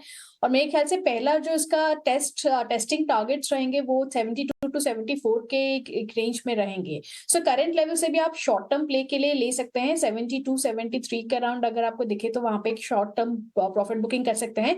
वहां पे थोड़ा बहुत अगर कंसोलिडेट कर सकता है, उसके ऊपर 74 के ऊपर दोबारा उसका एक और फ्रेश टारगेट्स आएगा जो उसको काफी स्ट्रॉन्ग एक रैली की तरफ ले जाएगा, टुवर्ड्स 80+ लेवल्स लेके जाएगा। सो उसी लेवल्स के अनुसार आप प्ले कर सकते हैं। शॉर्ट टर्म ट्रेडर्स के लिए भी बन रहा है पोजीशन और मीडियम टर्म प्लेयर्स के लिए भी बन रहे पोजीशंस। प्रशांत, एक सवाल मैं आपसे पता करता हूँ। मैं 2 शेयर आपके सामने रखूंगा, दोनों शेयर ना ज़रा स्क्रीन पर एक साथ दिखाइएगा। फर्स्ट है आईटीआई। एक बार हमने आपको पहले भी इसको कई बार इनफैक्ट नोटिस करवाया और एक शेयर काफ़ी ज़ोरदार तरीके से आपको रिटर्न दे के जा चुका है, अभी भी चलने को तैयार है, वापस से फिर से चल सकता है। और दूसरा शेयर रखना है हिंदुस्तान कॉपर, हिंद कॉपर के नाम से है ये शेयर। आप इन दोनों शेयर्स को स्क्रीन पे लगाइएगा और इसमें से कोई एक शेयर हमको पकड़ना और आप देखेंगे ये 5% तक की मूव दे सकते हैं। अभी 2.5% है ना, नोटिस करके रखिएगा। हिंद कॉपर भी ज़रा लगा के रखिए, स्क्रीन पे लगा दीजिए। प्रशांत जी ज़रा आप बताइए, हिंदुस्तान कॉपर रखें या फिर ITI रखें? ये आज और कल 2 दिन का मोमेंटम मेरे को चेस करना है बस। दोनों 2-2% है और मेरे को लग रहा है 5-5% आराम से आ जाएंगे। जी डिम्पी जी, इसमें मुझे लग रहा है कि हिंदुस्तान कॉपर के साथ बने रही है।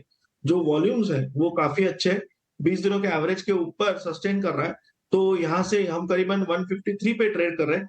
मुझे लग रहा है हम 160 बहुत कंफर्टेबली देख सकते हैं, जो आपके टारगेट के नजदीक होंगे।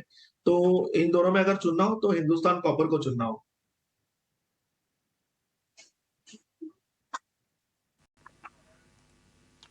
ठीक है, हिंदुस्तान कॉपर को चुना होगा। इंडाइसिस को देख के अगर आप ट्रेड करेंगे ना तो आपसे आज ट्रेड ही नहीं होगा।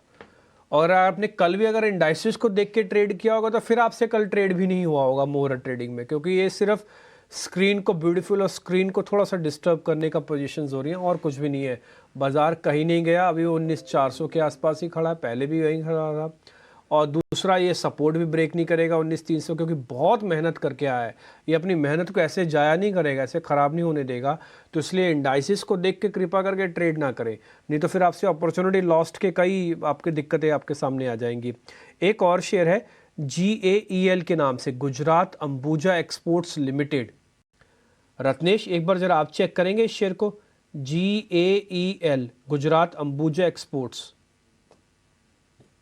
गुजरात अंबुजा एक्सपोर्ट्स में काफी अच्छी तेजी हमको देखने को मिली थी। उसके बाद में कंसोलिडेशन हमको डेली चार्ट पे देखने को मिला है। वहीं पर अगर वीकली चार्ट पे देखें तो उसमें भी अपने की एवरेजेस के साथ में और एक महत्वपूर्ण सपोर्ट लेवल के आसपास में आ गया। मुझे ऐसा लगता है कि अब यहाँ से वापस से तेजी के लिए तैयार है। यहाँ पे एक स्टॉप लॉस लगा लेना चाहिए 330 रुपए का। मुझे ऐसा लगता है कि इसमें जो टारगेट बनेंगे ये वापस अपने ऑल टाइम हाई 370-80 रुपए के लिए जाने के लिए तैयार है। तो 330 रुपए के स्टॉप लॉस से 380 के टारगेट के लिए जरूर देखी करें। तो बात हुई गुजरात अंबुजा एक्सपोर्ट की। बात ठीक कह रहे हैं डिम्पी, वॉल्यूम्स भी कम है। स्पेसिफिक स्टॉक्स जिनमें आपको एक्शन दिख रहा था वहां पे भी कई सारे गेन्स इरोड हो रहे हैं, लेकिन शॉर्ट और जो जिस पेस के साथ शॉर्ट कवरिंग दिख रही थी खुलते वो भी अब धीरे धीरे फिजल आउट होती हुई दिखाई दे रही है। लेकिन एक स्टॉक IEX का, यहाँ शॉर्ट्स अब तक जो कवर हुए हैं बहुत सिग्निफिकेंट नहीं है और थोड़े गेन्स इरोड भी हुए हैं। सोनी के IEX पर बेट कर सकते हैं?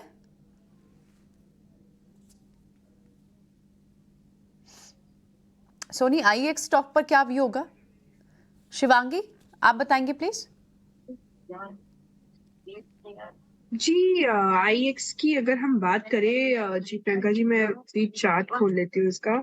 तो हम देख रहे हैं इसमें जो पूरे ही थीम का एक लैकलस्टर मूव देखने को मिला है पिछले कई महीनों से। ये स्टॉक स्पेसिफिकली हम देख रहे हैं कि एक बहुत ही छोटे नैरो रेंज में कामकाज कर रहा है। तो यहाँ पे मेरी राय रहेगी कि हम ट्रेडिंग के लिहाज से स्टॉक को अभी ना देखें। किसी ने होल्ड कर रखा है तो 128 के सपोर्ट को ध्यान रखें, पर जो अपसाइड है वो बिल्कुल कैप्ड है। तो मेरी यहाँ फ्रेश एंट्री की राय नहीं रहेगी। एंट्री की राय आप नहीं देंगी, लेकिन क्या ABB ये स्टॉक स्ट्रेंथ दिखा रहा है? प्रशांत से समझते हैं। प्रशांत, ABB। जी प्रियंका, मुझे लग रहा है कि ABB एक रेजिस्टेंस के करीब है। तो यहाँ पे सिर्फ जिनके पास पोजीशंस हो वो आज के लोग हो, यानी 4,200 एक स्टॉप लॉस की तरह यूज कर सकते हैं। मैं रेजिस्टेंस के करीब फ्रेश बाइंग रेकमेंड नहीं करूंगा। तो वेट करना होगा फॉर लेवल्स ऑफ 4,350। इसके ऊपर अगर ब्रेकआउट आ जाए तो मुझे लग रहा है डेफिनेटली यहाँ पे फ्रेश एंट्री ली जा सकती है। तो फिलहाल सिर्फ ट्रेल करना होगा जिनके पास ऑलरेडी एग्जिस्टिंग पोजीशंस लॉन्ग हो।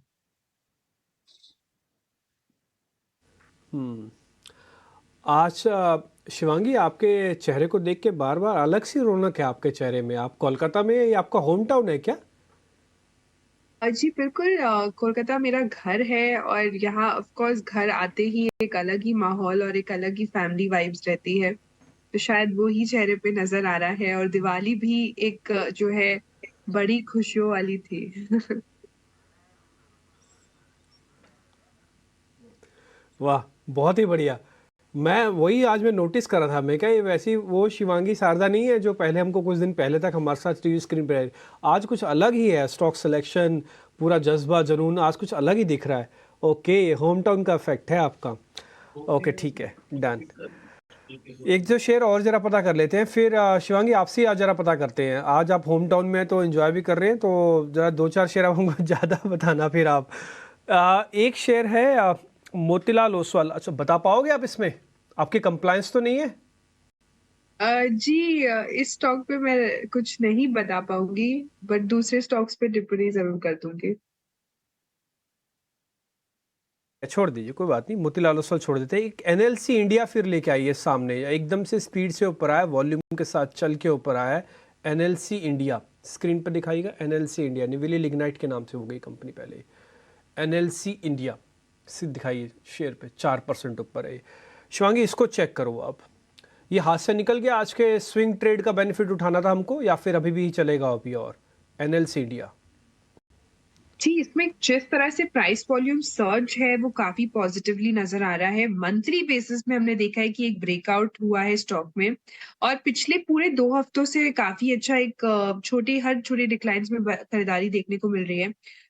हमने देखा है कि ये स्टॉक जब चलता है पिछले कई बार, तो एक काफी एक मोमेंटम में रहता है, काफी दिनों तक रैली बरकरार रहती है। तो मुझे लग रहा है यहाँ पे एक नेक्स्ट 162, 165 ये 2 टारगेट्स बनते हुए दिख रहे हैं, और 154 के एक सपोर्ट को हम ध्यान रख सकते हैं ट्रेडिंग के लिए आज के लिए। ठीक है। आज सुबह से हम आपको ना मेटल स्टॉक्स के बारे में भी एक बार नोटिस करवा रहे हैं, और ये बार बार आपको बता भी रहे थे कि अपने वित्तीय सलाहकारों से आप पूछिए। एनएमडीसी की भी चर्चा हुई, सेल पे अच्छे नंबर्स आए हुए हैं। हिंडाल्को ने भी दूसरी तिमाही के नतीजे अपने पेश कर दिए, उस पर बातचीत करने के लिए अब कंपनी के मैनेजमेंट के तौर पर कंपनी के एमडी मिस्टर सतीश पई वो हमारे साथ जुड़ रहे हैं। मिस्टर पई, बहुत बहुत शुक्रिया, first of all thank you very much, आज आपने समय दिया। इससे पहले नोवेलिस के जब हमने नंबर्स देखे थे ना सर, वो भी काफ़ी शानदार थे, अच्छे थे, और वहाँ पे काफ़ी इम्प्रूवमेंट हमको आती हुई दिखी है। हम ये एक्सपेक्ट करके चलें कि इस बार के क्वार्टरली नंबर्स में आपका जो वर्स्ट है वो जा चुका है, अब सेकंड हाफ ज़्यादा अच्छा होगा फर्स्ट हाफ के कंपैरिजन में? हाँ, हमने जो पहले लास्ट क्वार्टर में ही बतलाया था कि ये जो नोवेलिस का सबसे बड़ा सेगमेंट है, वहां जो डिस्टॉकिंग एक्सरसाइज था वो Q1 में खत्म हो जाएगा और Q2 में वॉल्यूम्स पिकअप होगा।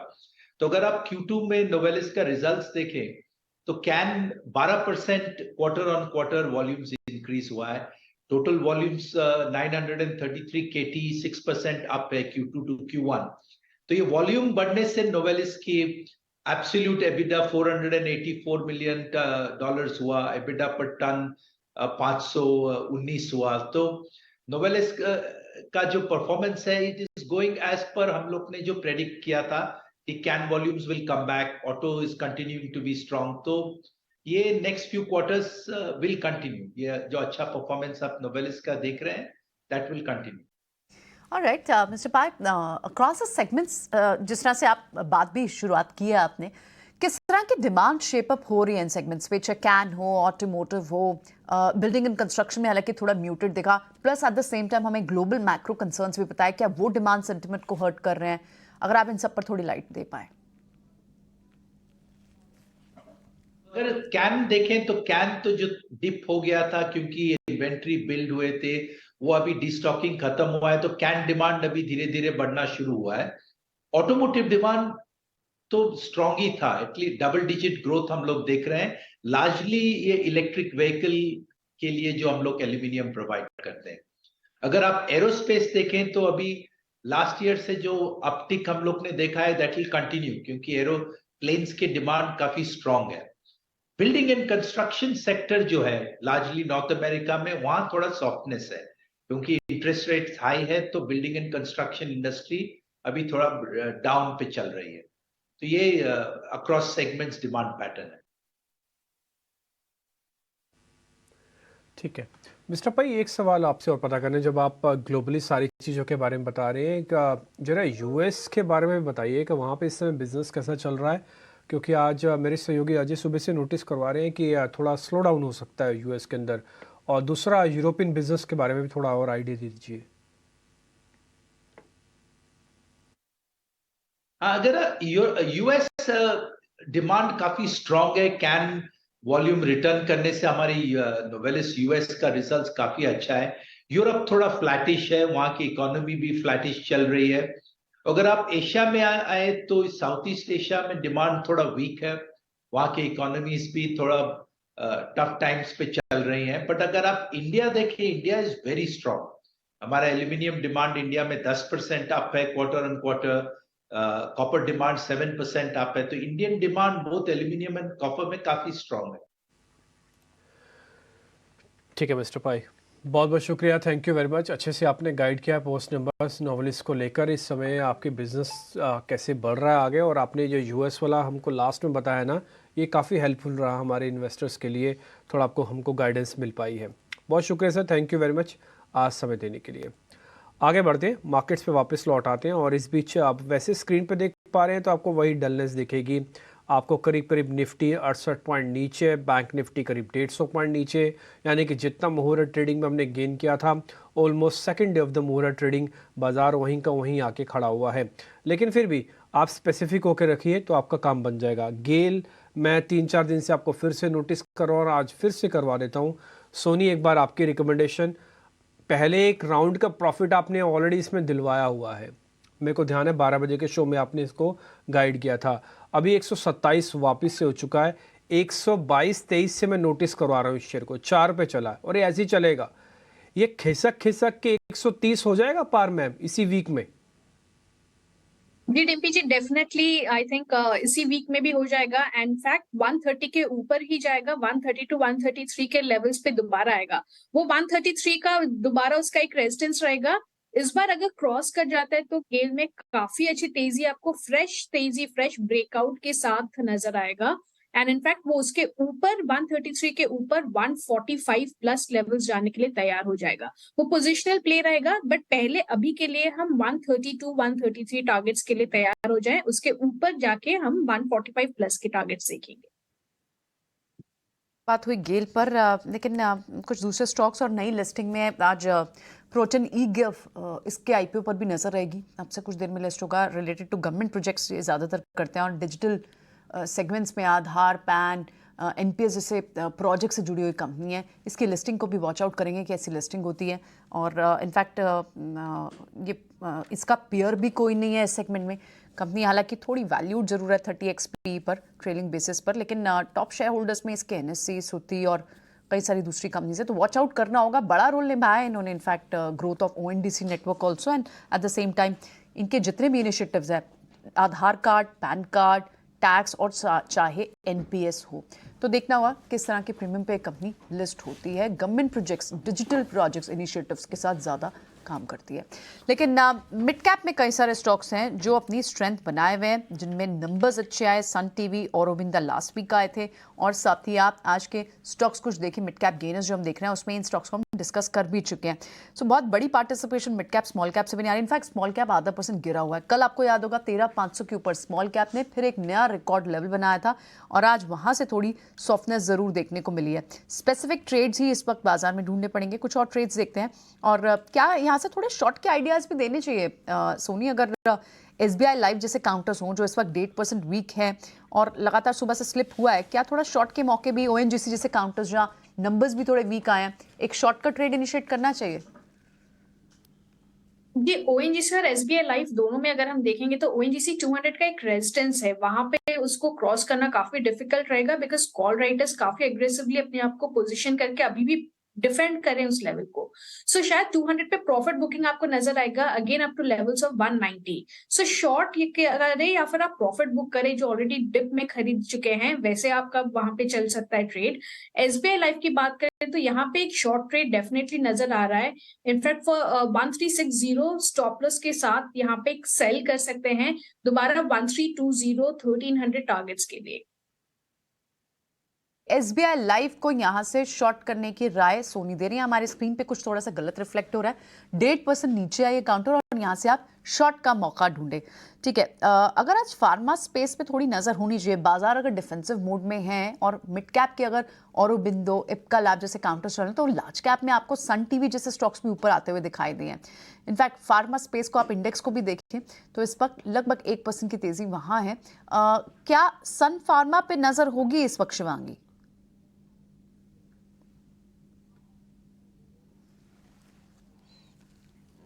Shivangi please unmute yourself. अगर हम बात करें तो यहाँ पे हमने देखा है कि बिल्कुल ये वन ऑफ द काउंटर्स है जो पूरे फार्मा स्पेस में रिलेटिवली काफी एक स्टेबल रहता है। फिलहाल हमने देखा है कि अच्छी बाइंग भी देखने को मिल रही है, अपने पिछले हर्डल्स के भी ऊपर काफी स्ट्रांगली खड़ा है और अच्छे से ट्रेड कर रहा है। तो यहाँ पे बिल्कुल मोमेंटम जो है वो कंटिन्यू होते हुए दिखेगा 1220 के लेवल्स के आसपास, और यहाँ पे 1165 के एक सपोर्ट को हम ध्यान रख सकते हैं ट्रेडिंग के लिहाज के लिए।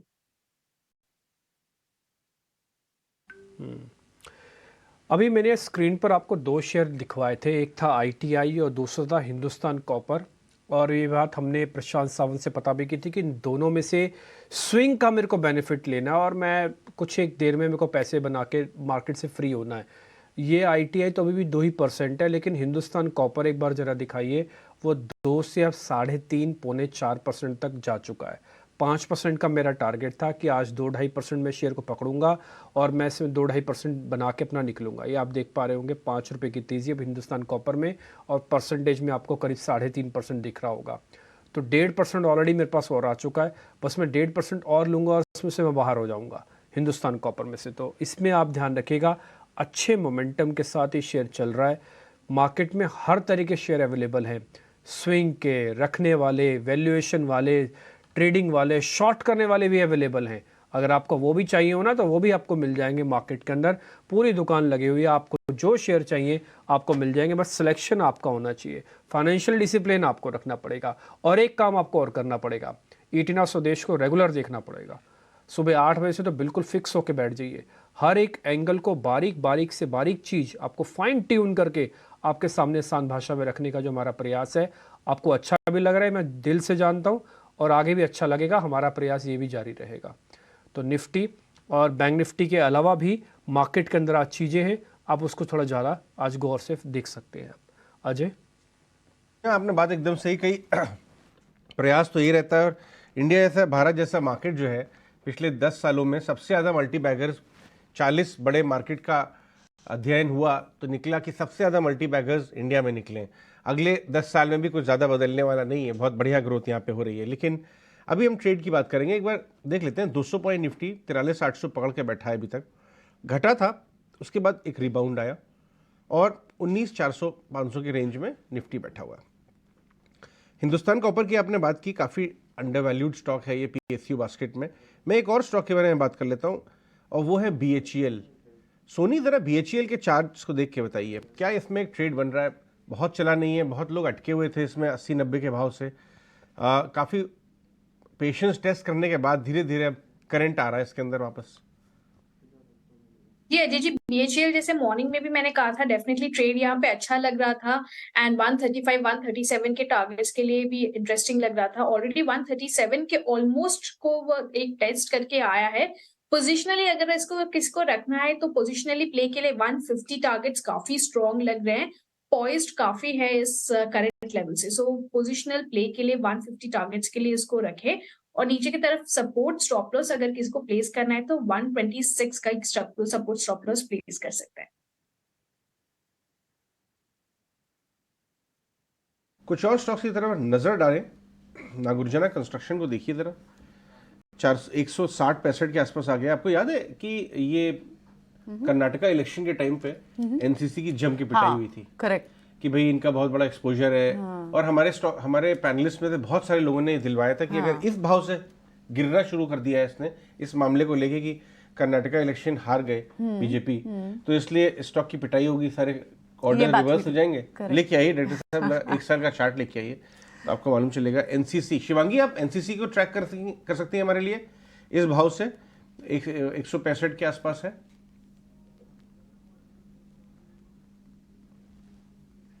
शिवांगी म्यूट पे है। NCC अगर हम बात करें तो पिछले 3 दिनों से अच्छा मोमेंटम है, और स्टॉक जो है वो काफी अच्छी तरह से प्ले आउट हो रहा है वॉल्यूम्स के साथ। 170 तक के लिए हम देख सकते हैं स्टॉक को, और 160 के क्रूशियल सपोर्ट को ध्यान रखें। ठीक है, तो ये तो बात हुई NCC की, लेकिन एकदम डल लैकलस्टर मार्केट और बाजार अब उसी रेंज में 450 से 500 के बीच में। तो आज सोनी लेवल कौन सा वॉच करना चाहिए, क्योंकि ये बात बार बार होती थी इंडाइसिस पे कि अगर 19,500 के ऊपर कल हालांकि क्लोज हुए, लेकिन अभी जो फिर से स्लिप हुआ है तो क्या ये 19,500 फिर से एक रेजिस्टेंस की तरफ दिख रहा है? हालांकि 450 से आप देखें तो कुछ पॉइंट्स ऊपर आया भी है। जी प्रियंका जी, आज एक्चुअली काफी इंपॉर्टेंट था ओपनिंग पे ही 19,500 के ऊपर सस्टेन करना। अगर 19,500 के ऊपर आज ओपनिंग में सस्टेन नहीं कर पाया है, इनफैक्ट उसके नीचे स्लिप हो गया है, सो 19,500 के जो कॉल राइटर्स काफी हेवीली थे अपने आप को पोजीशन करके, उन्होंने कल के भी डे में 19,500 के ऊपर क्लोजिंग दिया, उसके बावजूद भी अपने पोजीशंस को एग्जिट नहीं किए थे। तो इसका इंडिकेशन यही बता रहा था कि 19,500 का रेजिस्टेंस काफी स्ट्रॉन्ग बना रहेगा। और एक और चीज हमको अभी भी याद रखना चाहिए कि लॉन्ग शॉर्ट रेशियो अभी भी वही 18%, 20% के लॉन्ग्स में खड़े हैं।